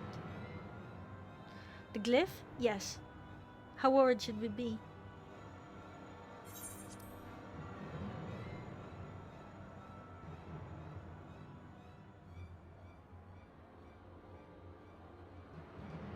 Listen well and judge for yourself. Though I can see ethereal currents, I had not thoroughly examined those that flow through the heart of Cartineau. But now that I am here, things have become clear. The flats conceal an etheric confluence, like to the pillars of the Azim Steppe, but greater in scale, far greater. The glyphs that Fandaniel has conjured reach into its very midst. And I believe I know the purpose. Should the lunar primals destroy them, it would spark a chain reaction with the potential to obliterate the confluence entirely.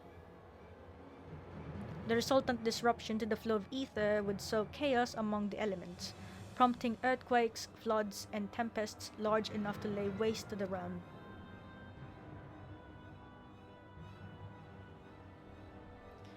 That he would go so far come as little surprise. We must needs protect the confluence at all costs.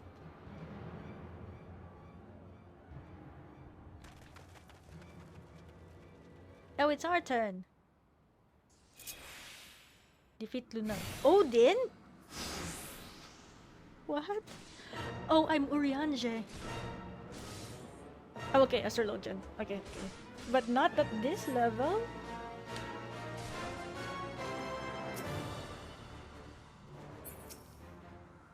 What am I supposed to do? Oh, we need to fight Odin.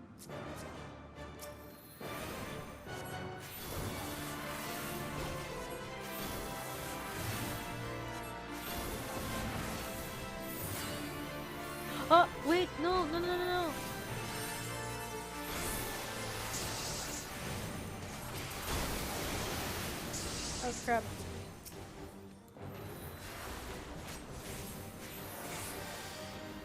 Okay.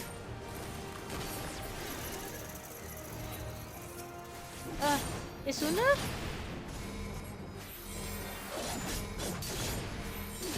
Oh, I have to destroy it. I'm sorry.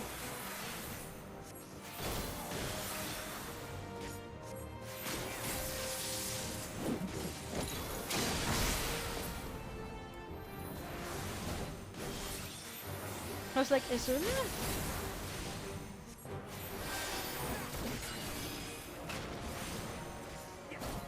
Oh, that's right. This can stay as long as I don't move out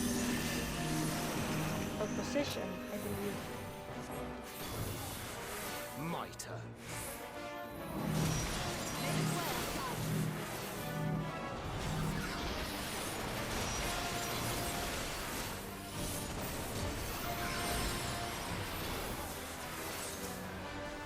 Benefic. Wait, this is level 1 Benefic? Yo.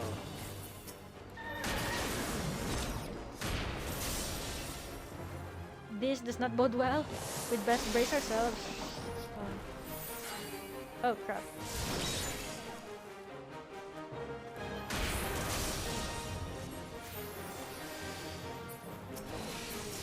Can I heal this? Wait, I can actually heal this. I can actually heal it. Wow. Okay. I guess that's a game changer. The scroll comes.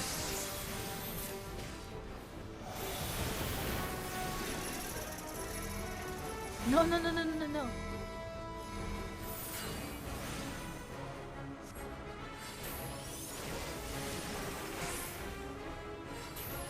Away with you!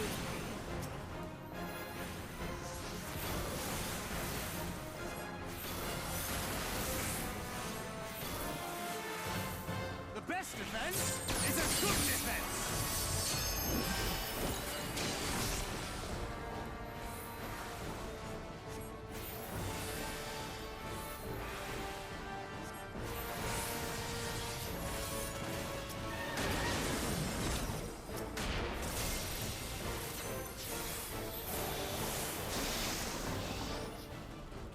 Oh. Oh.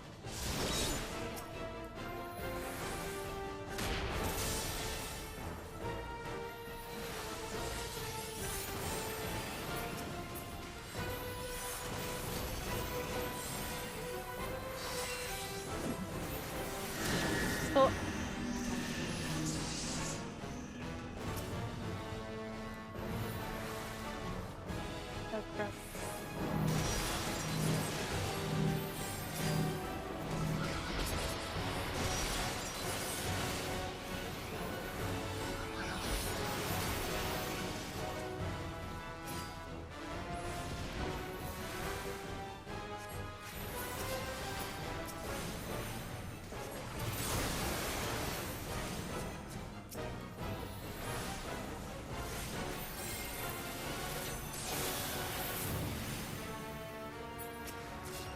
And Urianger has really good draws.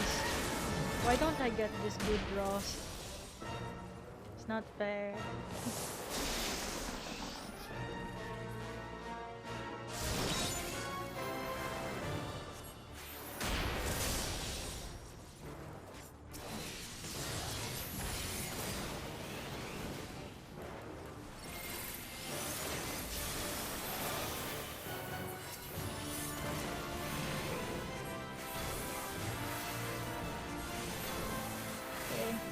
Yo, the way he's casting Malefic is so fast. I can't wait.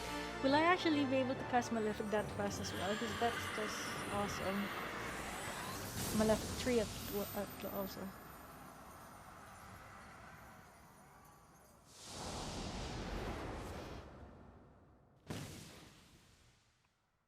Meanwhile, Grati and Alice prepare to lock swords with Lunar Ravana. Wait, am I gonna use Graha? I'm gonna use Graha this time.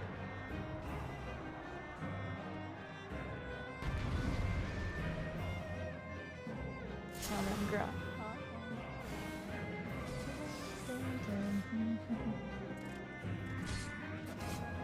Pal combo. Okay.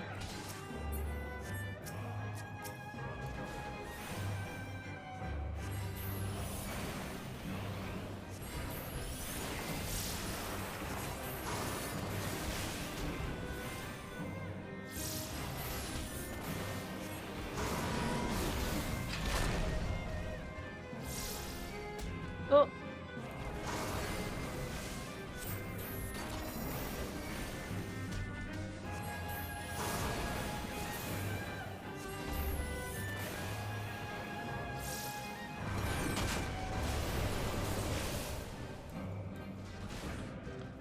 Like Mott's the Flame.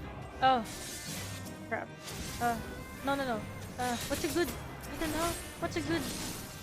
No, this is too slow.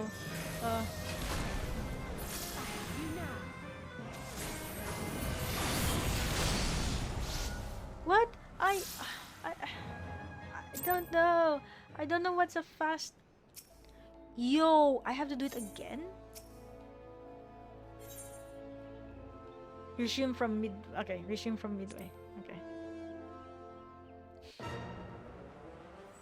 Oh, this is midway.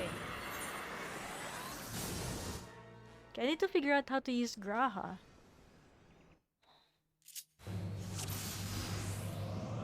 Okay.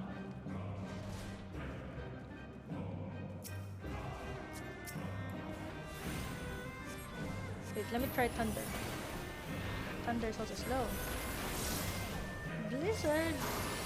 Oh, I think Break is a lot faster. Okay, we'll use Break later.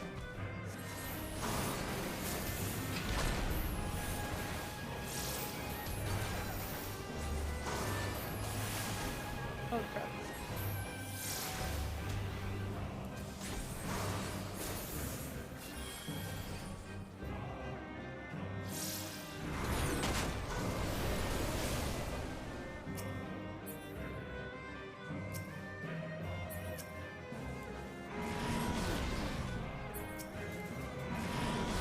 Wait.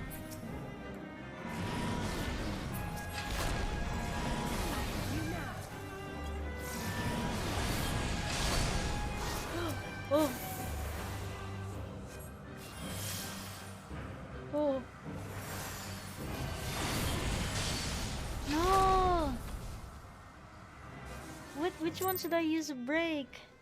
I should use Break on where? Right, midway.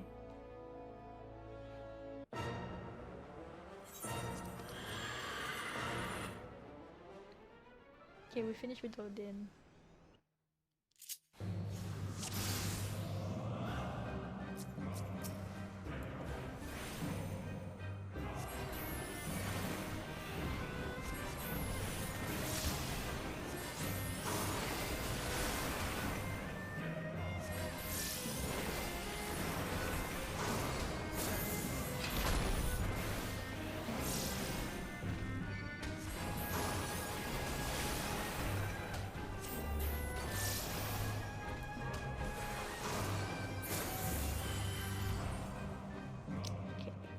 So maybe we should... I don't know who to target.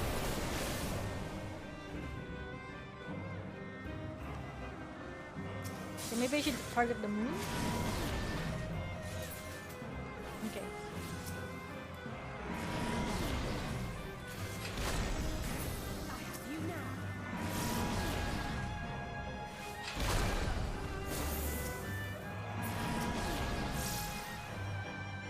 Oh, new ones. That's why.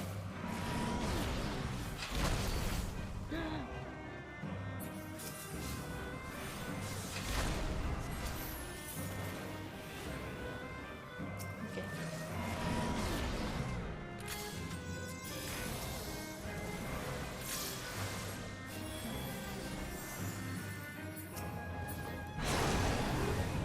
Oh.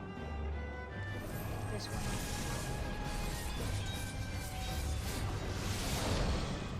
Yeah.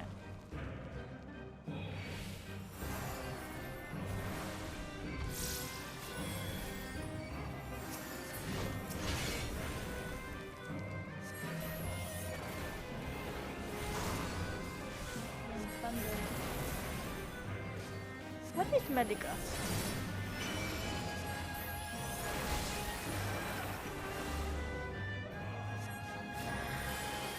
that's the AoE. Wait. Okay.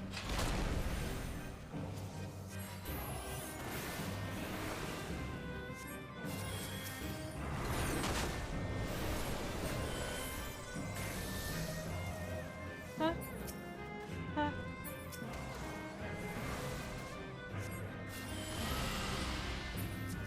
Alice?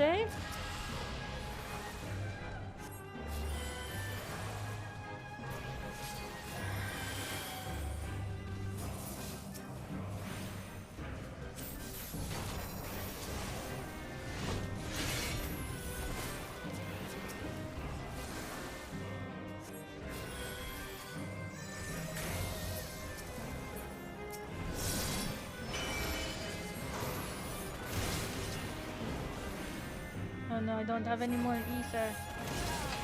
Wait, I need to use Blizzard if I don't have MP, right?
Okay.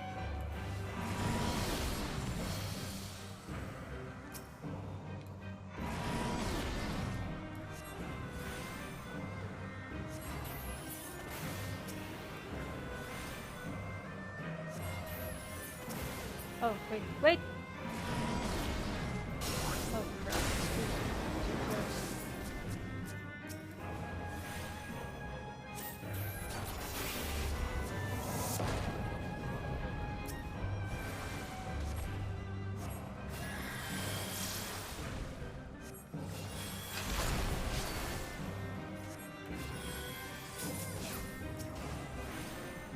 I don't remember this anymore.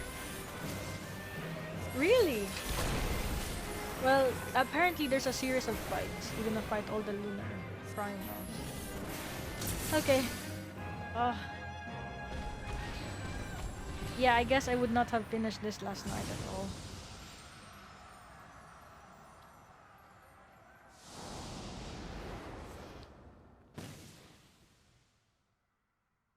At the self-same moment, you stand shoulder to shoulder with Alfin and Estinian, resolved to lay Lunar Ifrit low. Hey, the two Azure Dragoons. But they're not fighting dragons. Ifrit.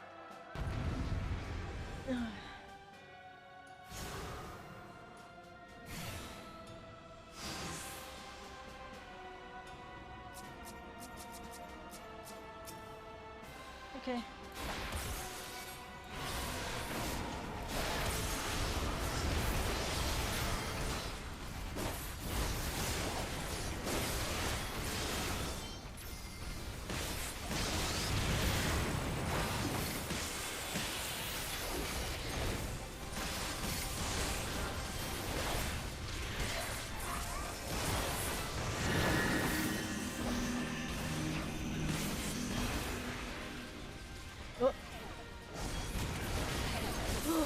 Oh yo!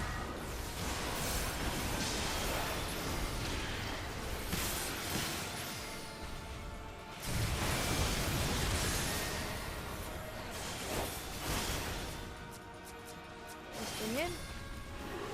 Okay. Oh crap. You're finished!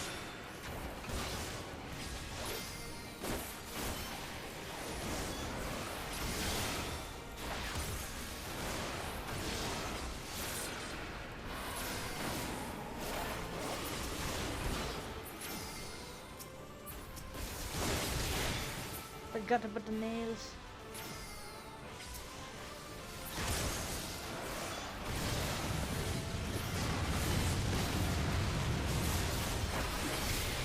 We must fight on.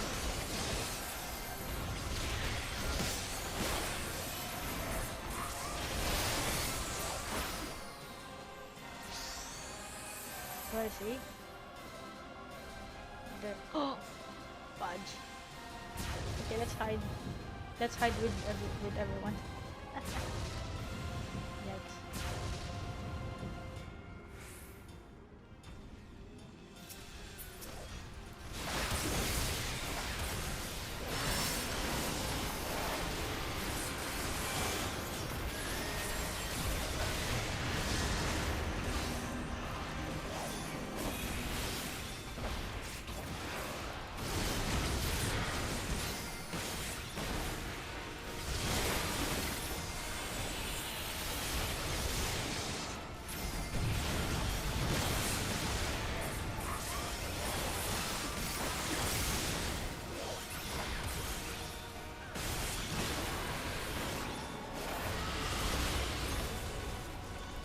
Oh, I got hit? No.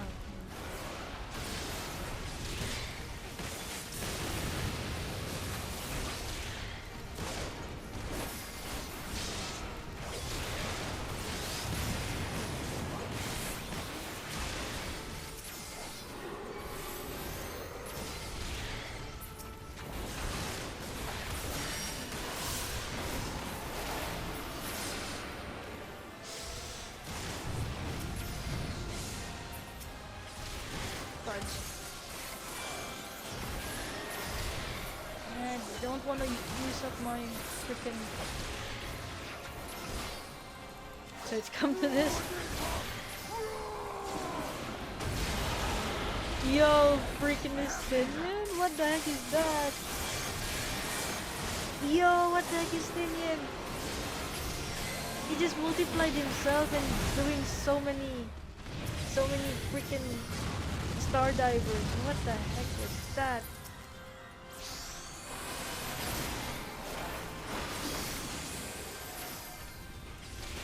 I can't even properly fangirl over here because I'm busy trying not to die as well.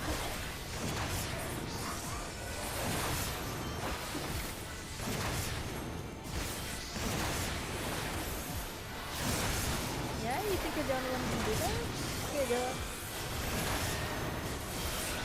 Last time we did this.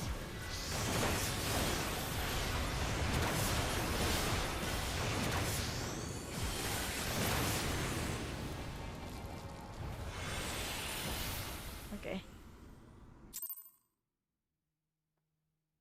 Your level is no longer sync. Was that the last? Hopefully that's the last. Yeah, wait, no. Don't let them summon Shiva.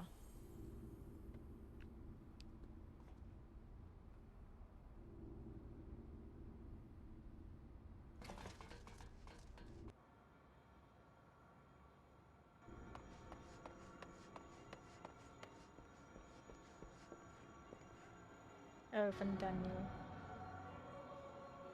And thus another plan went up in smoke.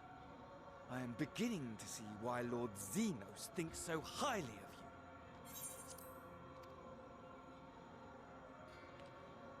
you. Not that this changes anything, you understand. You have merely earned yourself a stay of execution.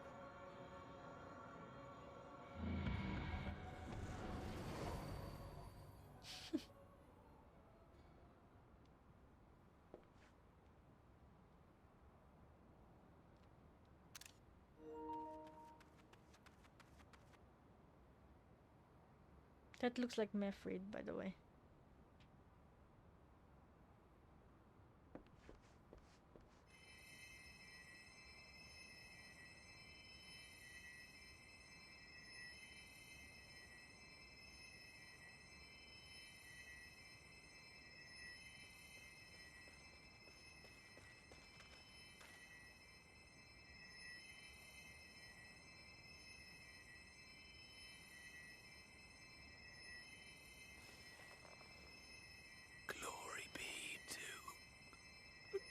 Kill him all. Oh, he's still tempered. And he's dead.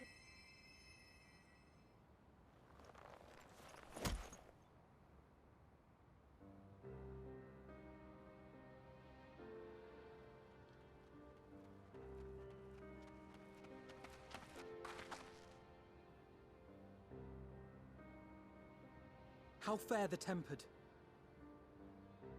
We've treated as many as we can, but some were beyond help.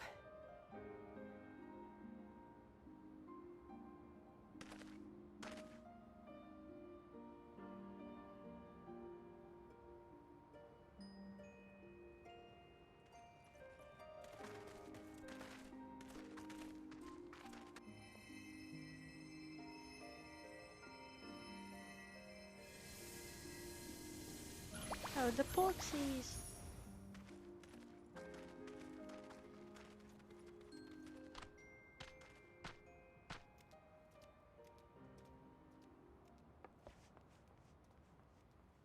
Oh, hey Muse, welcome to the stream. Good morning. Do not hang your head so, nice haircut. brave Oh, scion. thanks.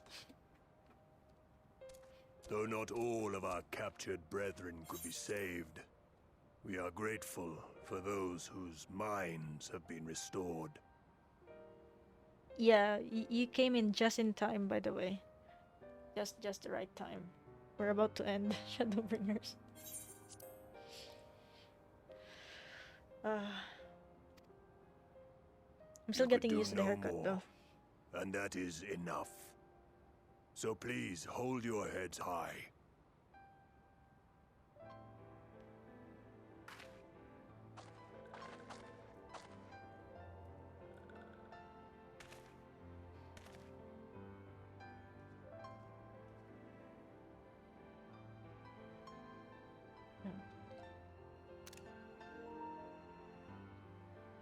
Should have been quicker, but I'll do better next time.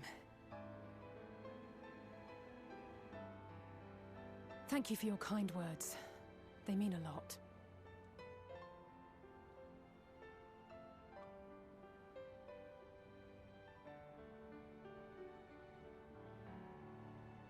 A victory at great cost, but a victory nonetheless. We must stay strong and press on. Isn't that right? One battle at a time, we'll get there. To the very end, well, you've come this far. Should we use context? No. One battle at a time. We're still an adventurer. That Agreed. We will!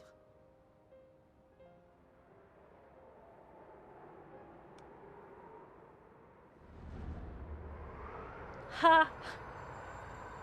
It's the moon!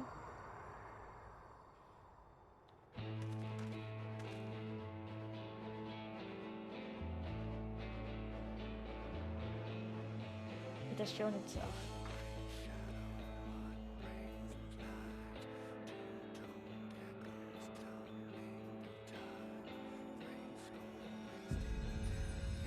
Oh, that's a nice screen.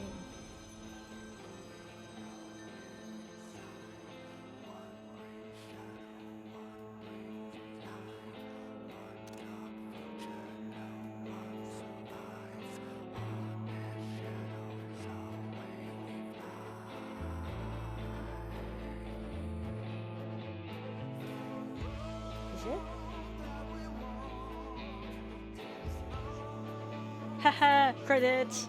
Yep. We did it! Wait, my stupid stomach woke you up? Oh no. What time is it anyway? I guess, oh, it's still quite early.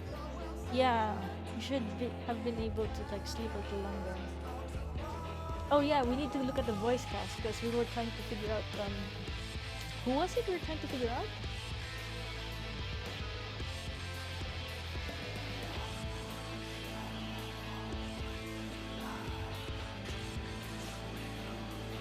I really like. Oh, you know what? There's actually a way to get rid of the credits if you just want to take pictures. Estinian. Oh, there it is. Graha. Jonathan Bailey. Yeah. See, it's so close to being Jonathan Case. Because we always keep saying, like, you know, you really sound like Joshua.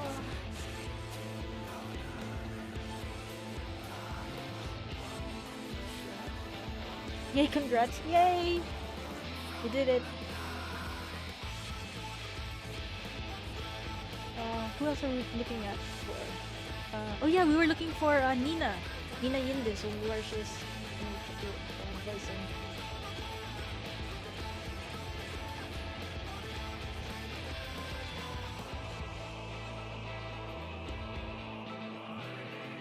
Oh man, Orianje, he's a badass, but extra. Ardbert. Yeah, Ardbert in Japanese is Junichi Suabe. The first time I heard him, I was like, and then Akira Ishida's Elidibus, I was like,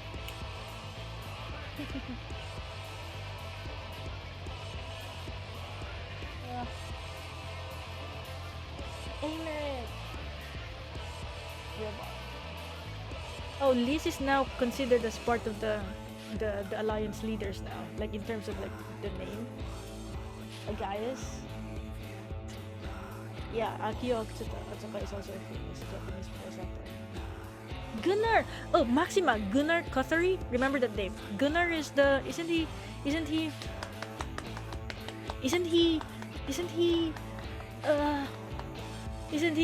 Sleipnir? Wasn't he Sleipnir? Oh, Ardbert. You know what? I might just replay this just to take screenshots. 4K screenshots. Yo, Fourchenault. Fourchenault. Fandaniel is Matt Q.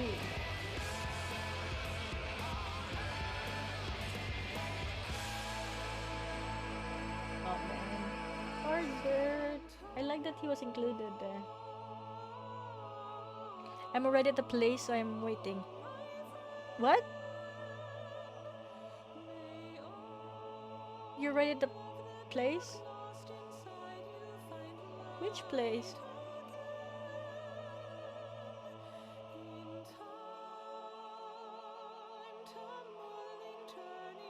Oh man. You'll see. Wait, this is gonna take a bit of time, right? Cause I'll have enough time to brew some tea, right? Let me. Oh man. For some reason, I don't want to miss. If you ever see the who Nina Yindis is voicing, we didn't get to see, right? I didn't even see Magnus. I saw Chinese and Dulia Chai, or maybe I was just blind and I didn't see it. I didn't see Magnus though. And I didn't see Lin. How could we not see Lin? Or Lina? I'm probably just blind. Wait. I'll be right back.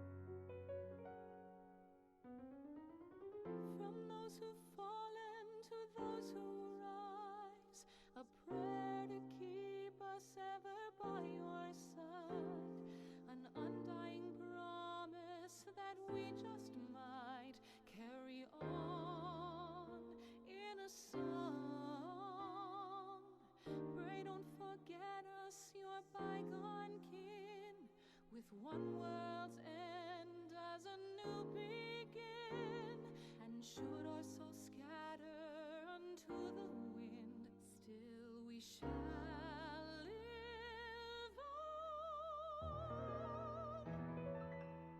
Stand tall.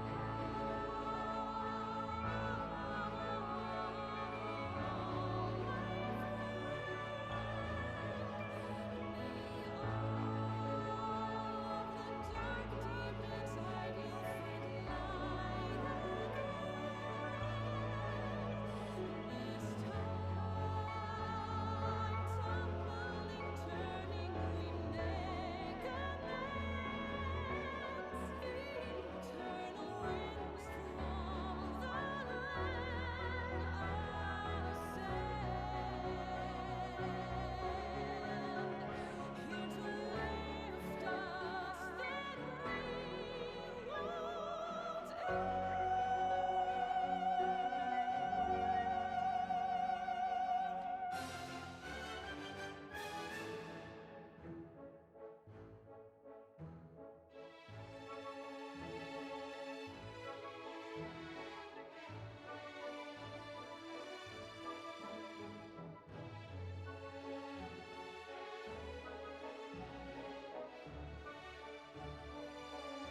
And back.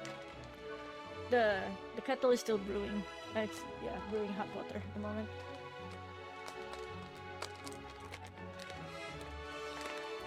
What do you mean I'll see, Jay? Also, by the way, before I start Endwalker though, I think I'll, because you know that I record this and I actually make a list for my VODs. So what I will do actually is I will have to end the stream right after this, and then maybe give me between 10 to 15 minutes so that I can free up space on my computer, because I'm actually full on memory right now. So I need to free up some space. I need to transfer stuff, and then maybe between 10 to 15 minutes I'll be able to do that, and then I'll start Endwalker potentially. It's okay, I'll shower first. Okay, I'm ready at the beginning of Endwalker. Okay. Yeah.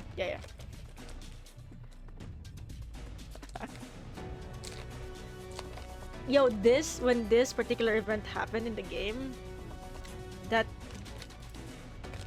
one of the best sort of arc. One of the best patches.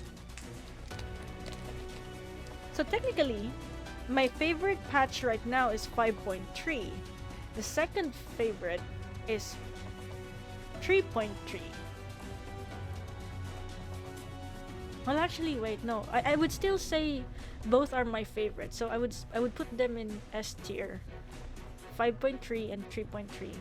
And one of the reasons is I still cannot let go of 3.3 because, man, that's the fight with Nidhogg. That's my first ever experience of fighting Nidhogg, and well, Estinian. We're off to save Estinian. But man, 5.3, the moment you hear the sound, what was the music there? Was it Forge Ahead? Wait, was it Forge Ahead? That's the soundtrack? But yeah, the moment that happened, and you, as the Warrior of Light, you know, you get so pissed off that all of a sudden all this are happening, and then freaking, yeah, spoiler, freaking Emet-Selch, and then freaking Hitler-Deus, and I was like, yo, this is peak gaming, peak fiction. It was like the best. And just like in Heavensward 3.3, I did not mind waiting for a long time in the queue for the duty finder, because with that music in the background, oh man, you're just going to be hyped. You're just going to be waiting to freaking get into a fight. I mean, the Dragon Song OST has a different feel. It has more of a certain longing, but when that soundtrack like started, and then the entire situation, you at the center, all those freaking pillars of light, you're like, come at me, bro.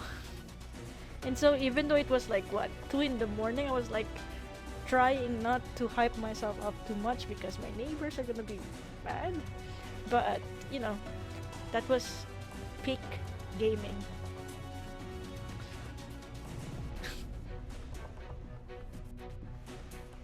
Yo, you can't say that, Jay. Apparently you can't say that.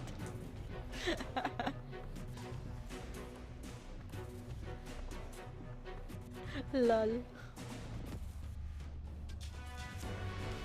What's this? Oh yeah, I saw this, the video by Benny G.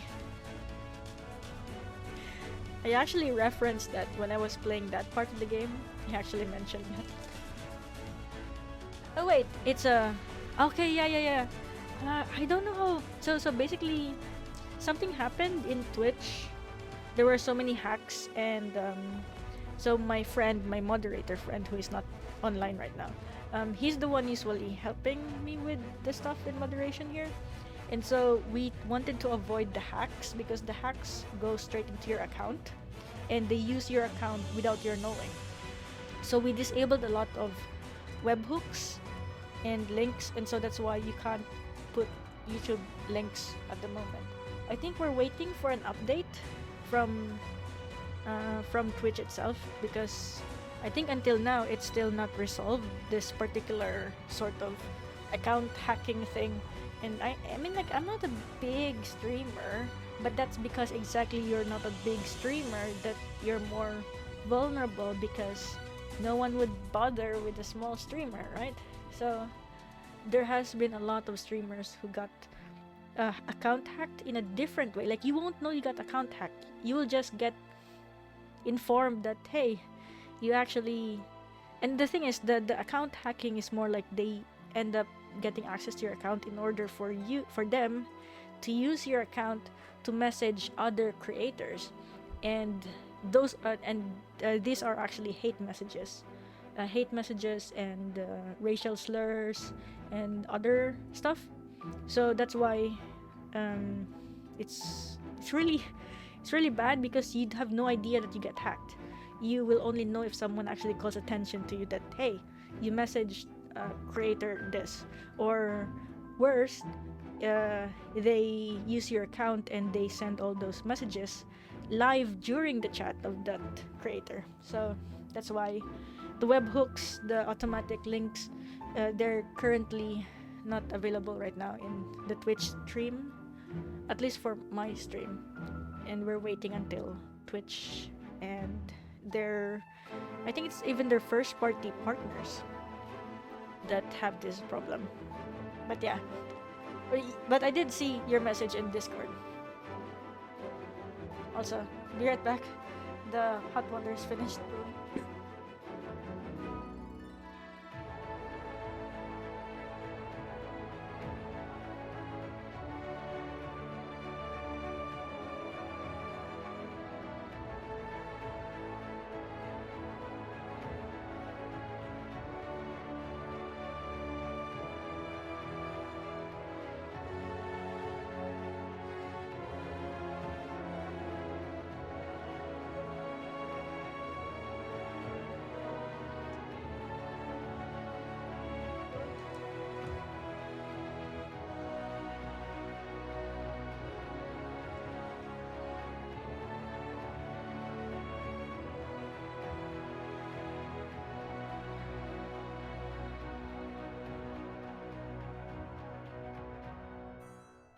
Okay.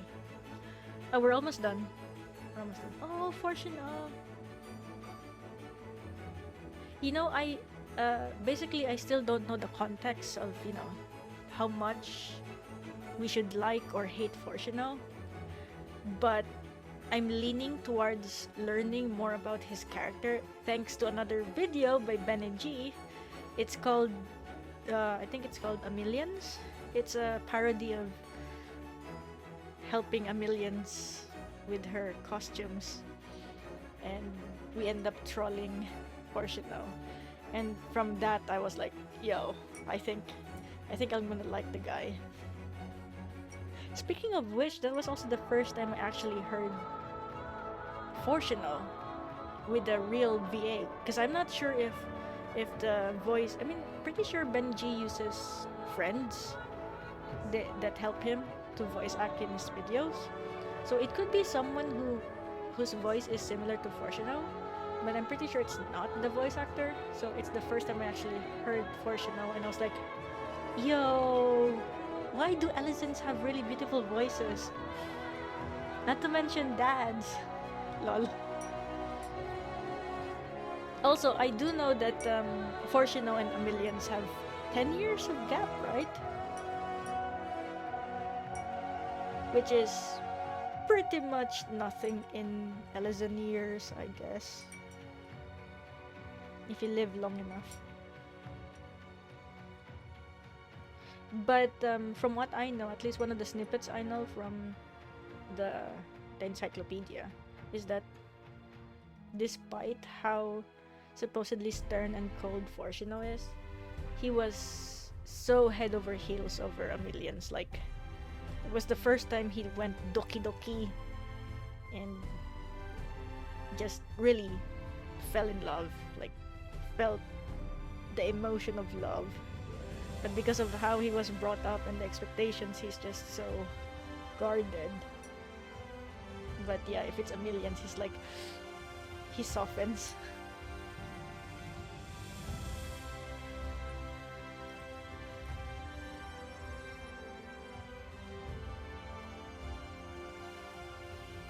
Or is there still time?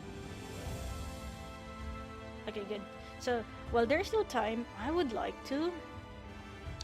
This is not sponsored. There's no way they're gonna sponsor me. But tonight's drink is Milo, hot Milo. But there's a secret ingredient, a very healthy secret ingredient. It's called roasted black sesame seeds that you can use for tea. Technically, you can even make a roasted black sesame tea latte.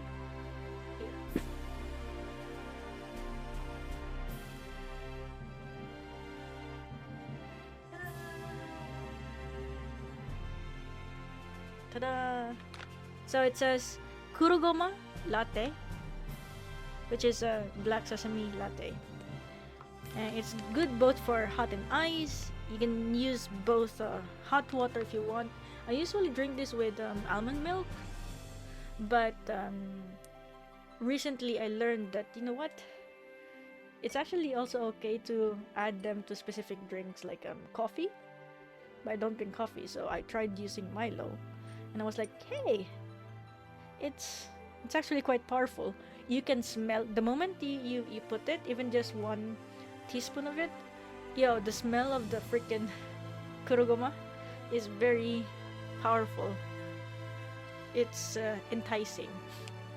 So eventually, you can't smell most of the Milo. You can smell just the black sesame seed latte thingy powder. But its taste is something between Milo and this particular kurogoma. So it's a bit nutty, but at the same time it's still Milo. I don't know how to explain it, but it's really good. And in a way, this helps, you know, boosts your immune system and also your digestive system. It's malt, I think. Yeah. Milo. But no, because the thing is, for Milo, there's always a distinctive smell that you can say that, oh, it's Milo. So when I used kurogoma, it really smells like kurogoma. So normally you would use Osaji ni ten gobyo, so 2.5 spoons. But I only use 1 teaspoon of this if I'm adding it to other drinks. So and still, even if it's just 1 teaspoon, the smell, the aroma of the kurogoma is just powerful. Oh yes, it's the malt. I like malted milk. Milo is just chocolate flavored malt. Oh, fun fact, Milo is wait. So Milo is an Aussie product? I didn't know that. I thought Milo was... Wait. Okay, never mind. Yes, Milo is an Aussie product. I was thinking of Ovaltine. Because you know, in the Philippines, it's always either Milo or Ovaltine, and sometimes Susagen. Ovaltine is the Swiss version, because it's like those almost the same like food products. But yeah, I think I remember Milo is Aussie. Oh, so it is just a chocolate flavored malt. No wonder. Also, do they sell? I'm pretty sure they sell it there. Milo nuggets. Camera. Milo nuggets. So it's like a chocolate nugget, but Milo. It's a chocolate flavored confectionery. But the thing is, I got this, or this is an export, or this was exported. This was imported from Thailand, so maybe it's from the Thailand manufacturer.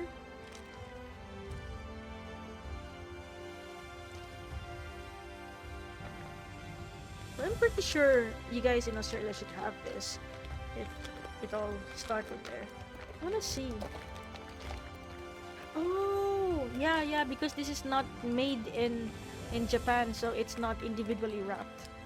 So I need to get a Ziploc. Yeah, SE countries made their own products. Oh, we don't have those fun stuff. Just ice cream Milo, I think.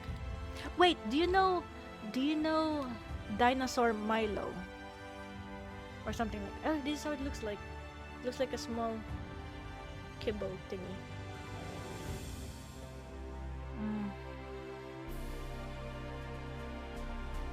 Oh man, it's too sweet. It's too sweet for me.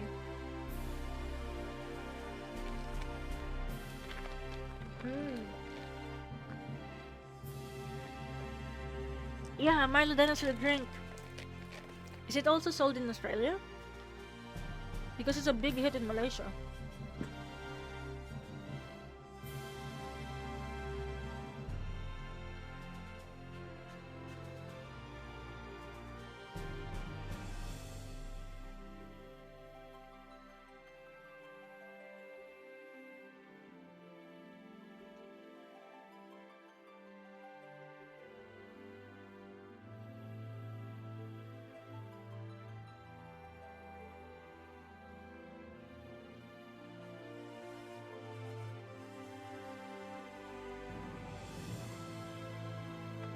Let's see. In some Malaysian restos. Yeah. So, well, I heard about dinosaur Milo back in the Philippines because some budding entrepreneurs caught on the idea of dinosaur Milo years ago and started to, replicate it. But the difference is, the ones that are sold in the Philippines, they use regular powdered Milo. The ones in Malaysia, they have a different concentrated way of making it, to the point that it's almost as if they're adding condensed milk to make it even more really sticky, and then they add hot water or something to dissolve it, and then they add more Milo, and I'm like, yo, my diabetes is calling to me or something like that when I see it. I don't have diabetes though.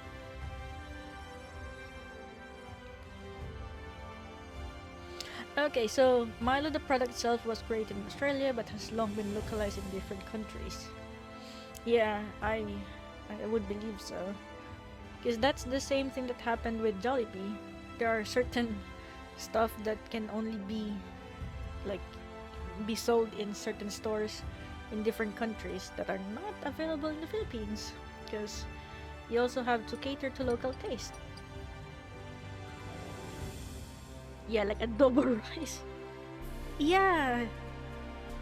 And okay, so it's a 50-50, but most of the time it's a 70-30 that they like the adobo rice. But when Filipinos actually eat the adobo rice, and you know how it is with Filipinos, it's like, my mom can make better adobo or something like that. So it's a high standard with adobo rice. You liked it? Because the thing is, I also cook adobo, and I also shred the chicken if it's chicken adobo, and I also make my own adobo rice, which is literally just chicken adobo, freaking white rice, and just make it into a topping or just combine it all like a fried rice.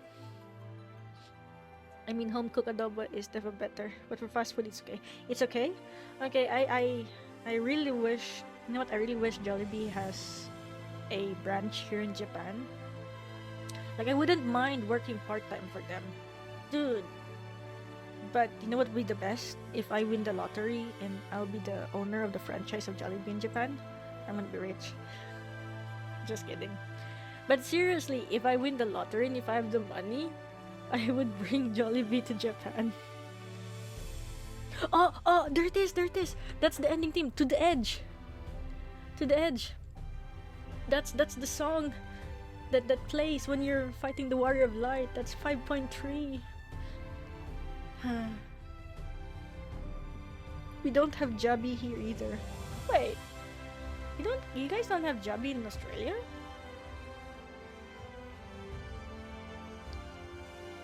How come? Like all of Australia? Or is it just where you are? Like, I would think that there would be a Jollibee in Sydney. Same. It's the same with Japan. There's been talks about opening, but it's been years. That's why the goal is to be rich so that I can open a branch in Japan. That will be my legacy. Professor at day, Jollibee owner at night. Just kidding. I think they couldn't pass Australia's strict food checks. Oh, is that it? Because so basically my mom's high school class, they have the usual high school reunion, so their batch class, they were able to franchise McDonald's in our city. So they have one McDonald's store.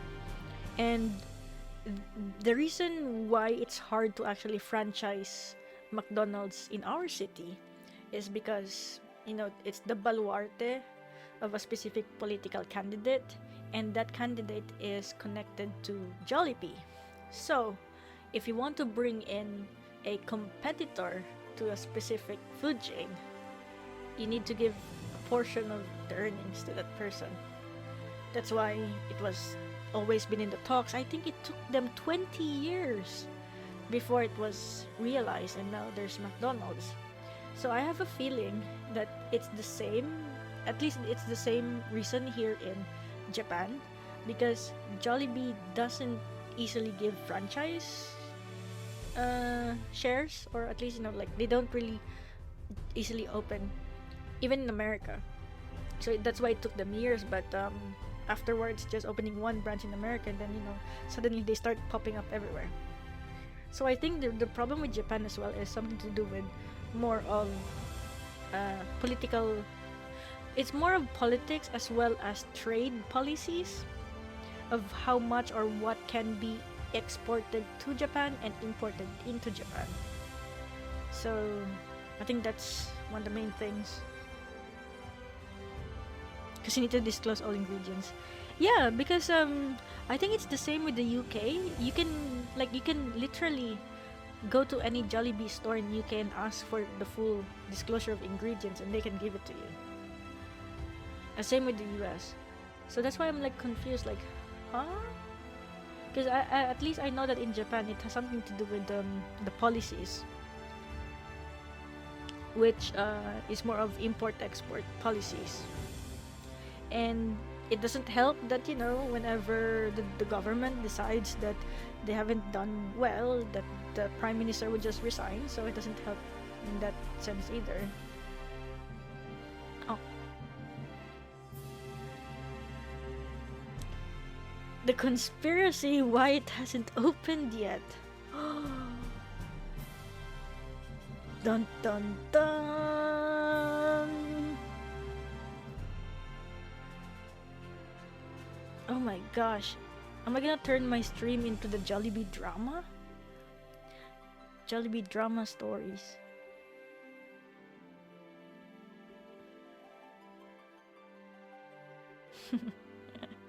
Anyway, wait. I think at this point I can just skip it, right? Because it's... No, but the thing is, the reason I also don't want to skip the credits is because all these people in the dev team, they work really hard for this. So I want to give a moment to, let their names be known. Especially because we skipped when we finished the main storyline of Shadowbringers. So I at that point I was like, okay, we can skip it here, but if we actually finish the entire expansion, then I will let the credits flow. Yeah. Because,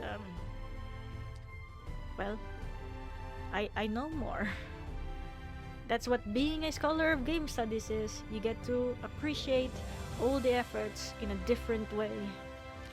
I mean, even as players, you can still appreciate everyone, but yeah, it's still different if you actually give time to read. And also, because I guess as a game scholar, I'm also looking out for certain people's name, even though I'm looking elsewhere. Like if I see certain things, certain sections that interest me for a future research, I try to keep my eyes open.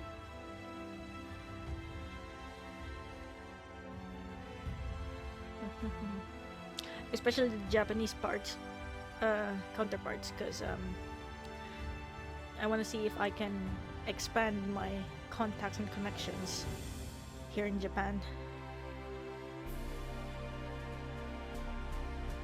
Oh man, the primals!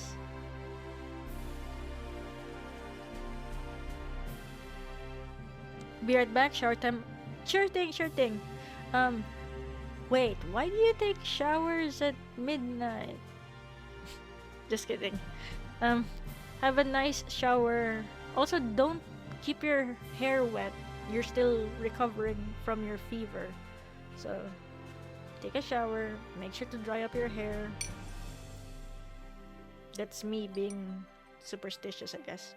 Because they always say at night, if you do take a shower, make sure to dry your hair properly, or else one of the following will happen. So here are the superstitions that they say back home. So one of the things that will happen is you'll become blind, which like I have no idea why wet hair at night will mean you'll become blind. I don't know the connection. Another one is, it makes more sense. If you're Dark Apocalypse. That's the Alliance raid, isn't it? Eden! Yeah, Tetsuya Nomura. Oh man, those are from the Final Fantasy VIII stuff. Right, so the other superstition was, which is, it's both superstition but also like it's pretty much common sense. You might get sick because if you have wet hair, and if it gets cold and you're not drying it up, you might get head cold, and for some people they might end up having actual cold or flu.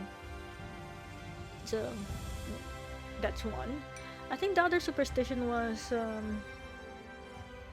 what was the other superstition? There was another one.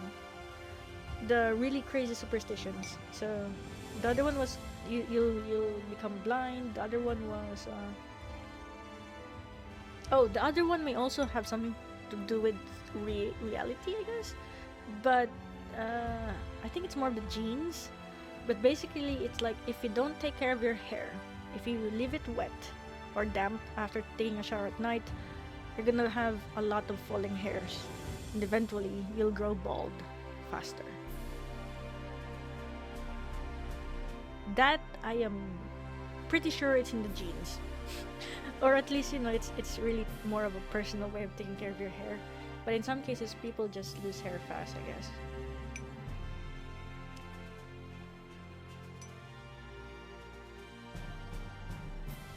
I don't know what else I'm talking about. But we are finally reaching the end of the credits. So, 3 cheers for all the developers, all the people involved in this game. Thank you so much, Yoshi P. Thank you so much, Soken. And thank you so much to the entire team. Thank you so much, Foxclone. Foxclone was very approachable and very nice during the TGS. Because I was like, I was shy and I was like, hi, like, thank you so much for the game.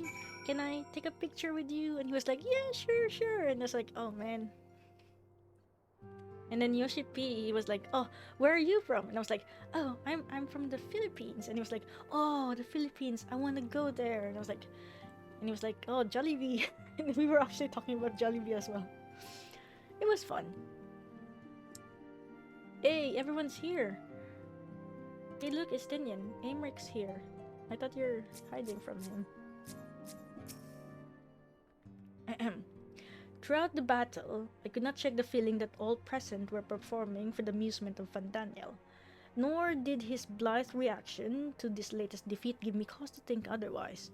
I can only conclude that such failures are of little consequence to his broader schemes, whatever it may be. The Cartineau Flats seem fated to play a prominent role in the history of the realm, do they not? I wonder, might the abundance of Aether that floweth through the region have led Allagans to entomb Omega there? Many though the enemy were, their numbers consisted largely of tempered beastmen, with a few lunar primals to keep things interesting. The Gallians themselves ventured little and lost less. It has ever been the Empire's way to have others fight their battles, but even they would blush at the Loferoy's use of tempered slaves. The tempered that we were able to treat will be taken to the city-states for observation. As soon as the Alliance is satisfied that they are fully recovered, they will be free to return home. It was decent of Lord Emmerich to bear us home aboard his airship. The gods only know we would have squeezed this many people onto the bonanza. I will recommend that the Alliance keep a closer watch over Cartineau. The Telophoroi may have failed in their attempt to destroy the confluence this time, but there's not to stop them trying again. Alphina. At the close of the battle, when the clouds parted and the moon shone down on us all, I cannot well express how I felt. Somehow, it seemed more beginning than an ending. Yeah, the beginning of the end. Okay. Oh, the Taru. I trust you all enjoyed a comfortable flight aboard the Pride of the Ishgardian fleet. Lest you worry, the Bonanza has been towed to a nearby location to be retrieved at your convenience. Tataru. You have thought of everything, Lord Emmerich, and may I say how much I appreciated the hospitality you afforded us on the way home. Think nothing of it. Our destination lay in the same direction, and it afforded me the perfect opportunity to learn how my errant friend has been since last he took his leave. It would seem you have finally found a place to settle down. I merely grew weary of wandering the Far East.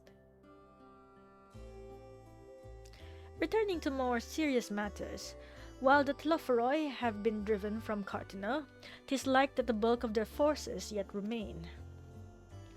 On the evidence of the Grand Company of Eorzea's first joint military operation, however, I am confident that we have the potential to meet such threats head-on, even without the aid of you and yours.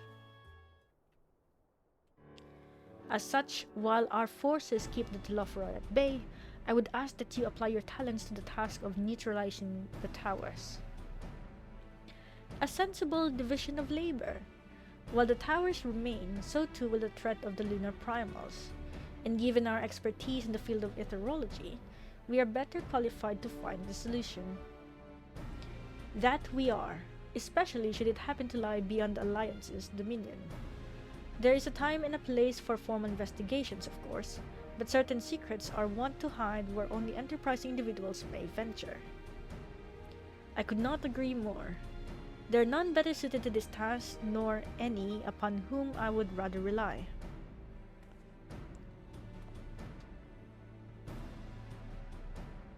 On behalf of the Alliance, I thank you. We look forward to receiving any information you're able to uncover. And with that, I must take my leave.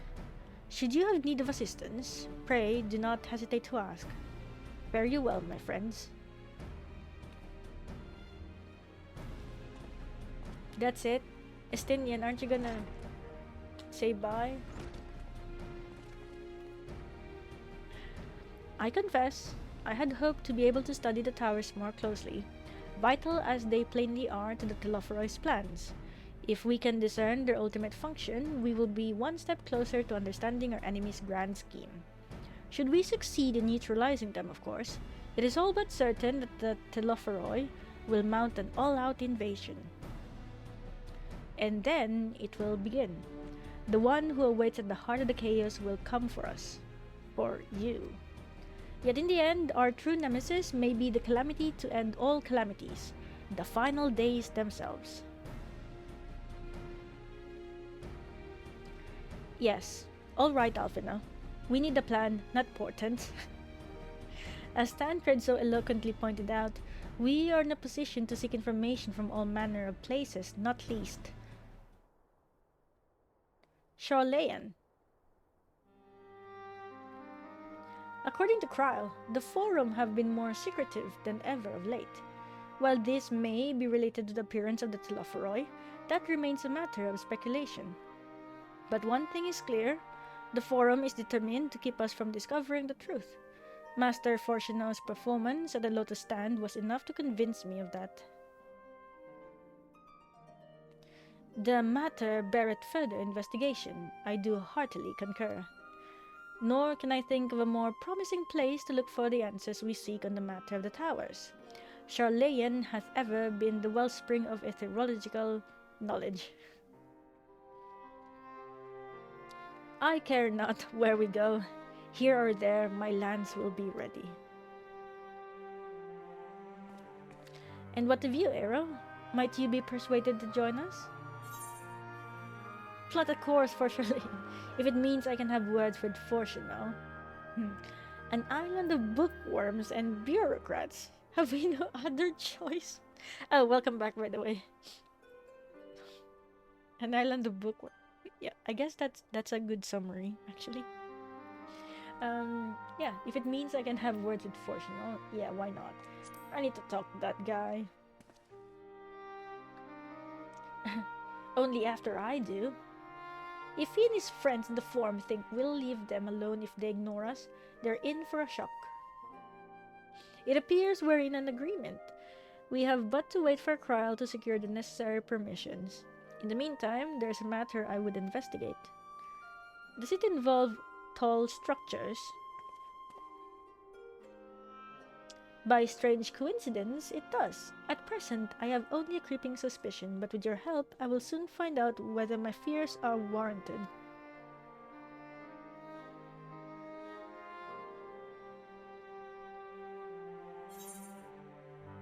Shh. What's this? Oh, this is the shush.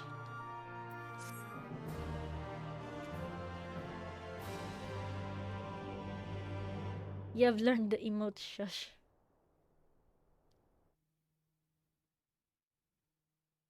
Meanwhile, in the Garlean capital. Ha!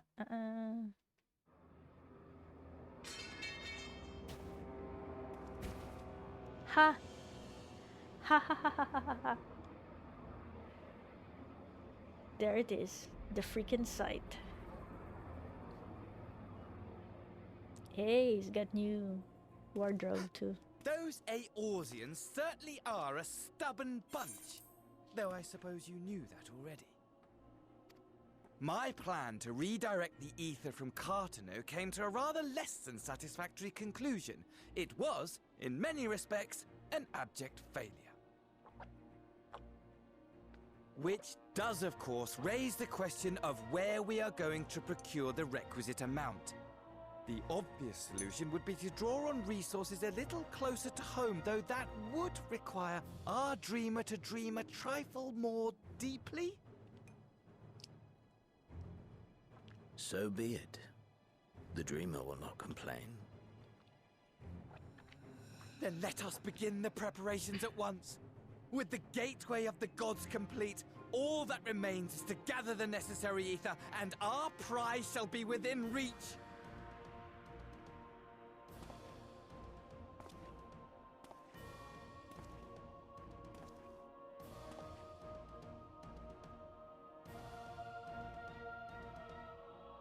The time has come to fulfill your heart's desire, my desire! To relieve those wretched creatures of their meaningless existence!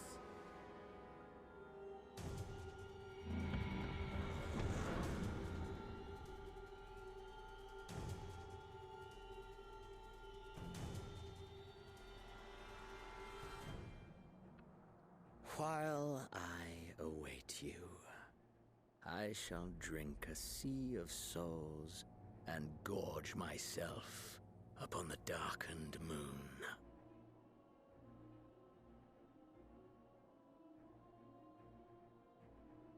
Then you shall come to me, all roiling rage and rancor.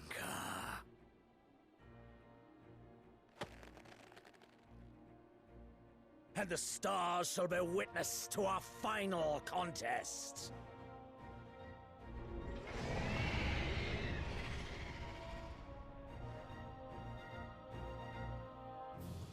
Oh no. He's got it bad.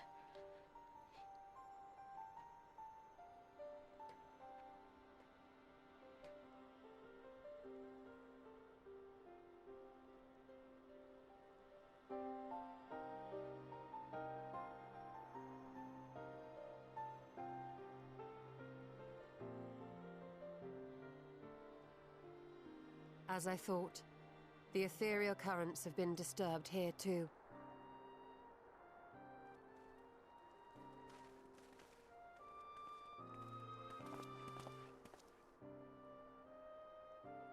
It was the same in Thanalan. Make that every location we surveyed. And the strength of each current has diminished dramatically, far more than could be attributed to a natural occurrence.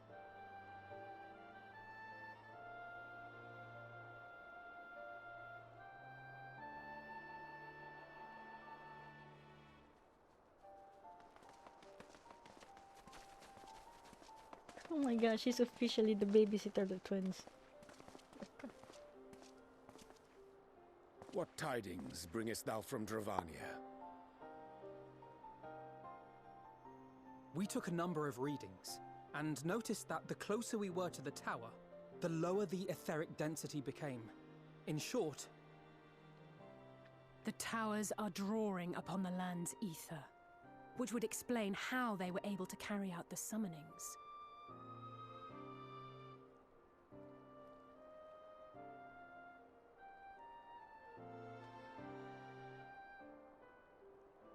Our allies must be informed of this. We should return to the Rising Stones and have Tataru relay our findings to them.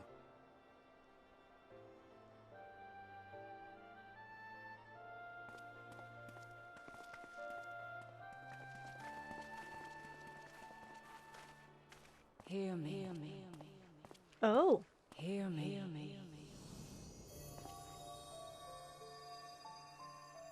Wait. Darkness comes. And with it, I know that. I know that. I know that person. Or that character. the fate of the star is in your hands.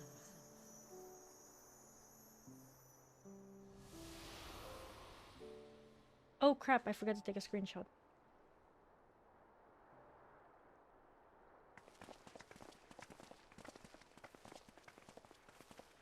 Everything all right back there?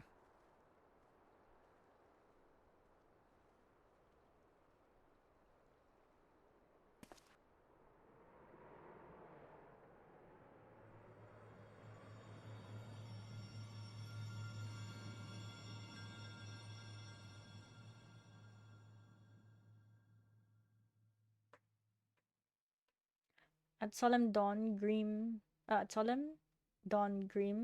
purpose it gazes towards the moonlit sky. Thus our final curtain rise, your steps to guide. Oh crap, I did not read that fast enough. We finished it. We did it! Yay! Okay. Right. So, before I continue, I think I can still stream for maybe an hour or two from now. But before I continue, I will need to end the stream first and transfer some files because, like I said, I record the streams and at the moment I don't have any space anymore. So I need to transfer files and then give me give or take 15 minutes, and then I'll be back. In fact, it's a good start, because once we go back, we're gonna start with the freaking cinematic of Endwalker, because we're finally here. All right. So see you guys in 15 minutes. Bye for now. Oh yeah, the last end screen for Shadowbringers.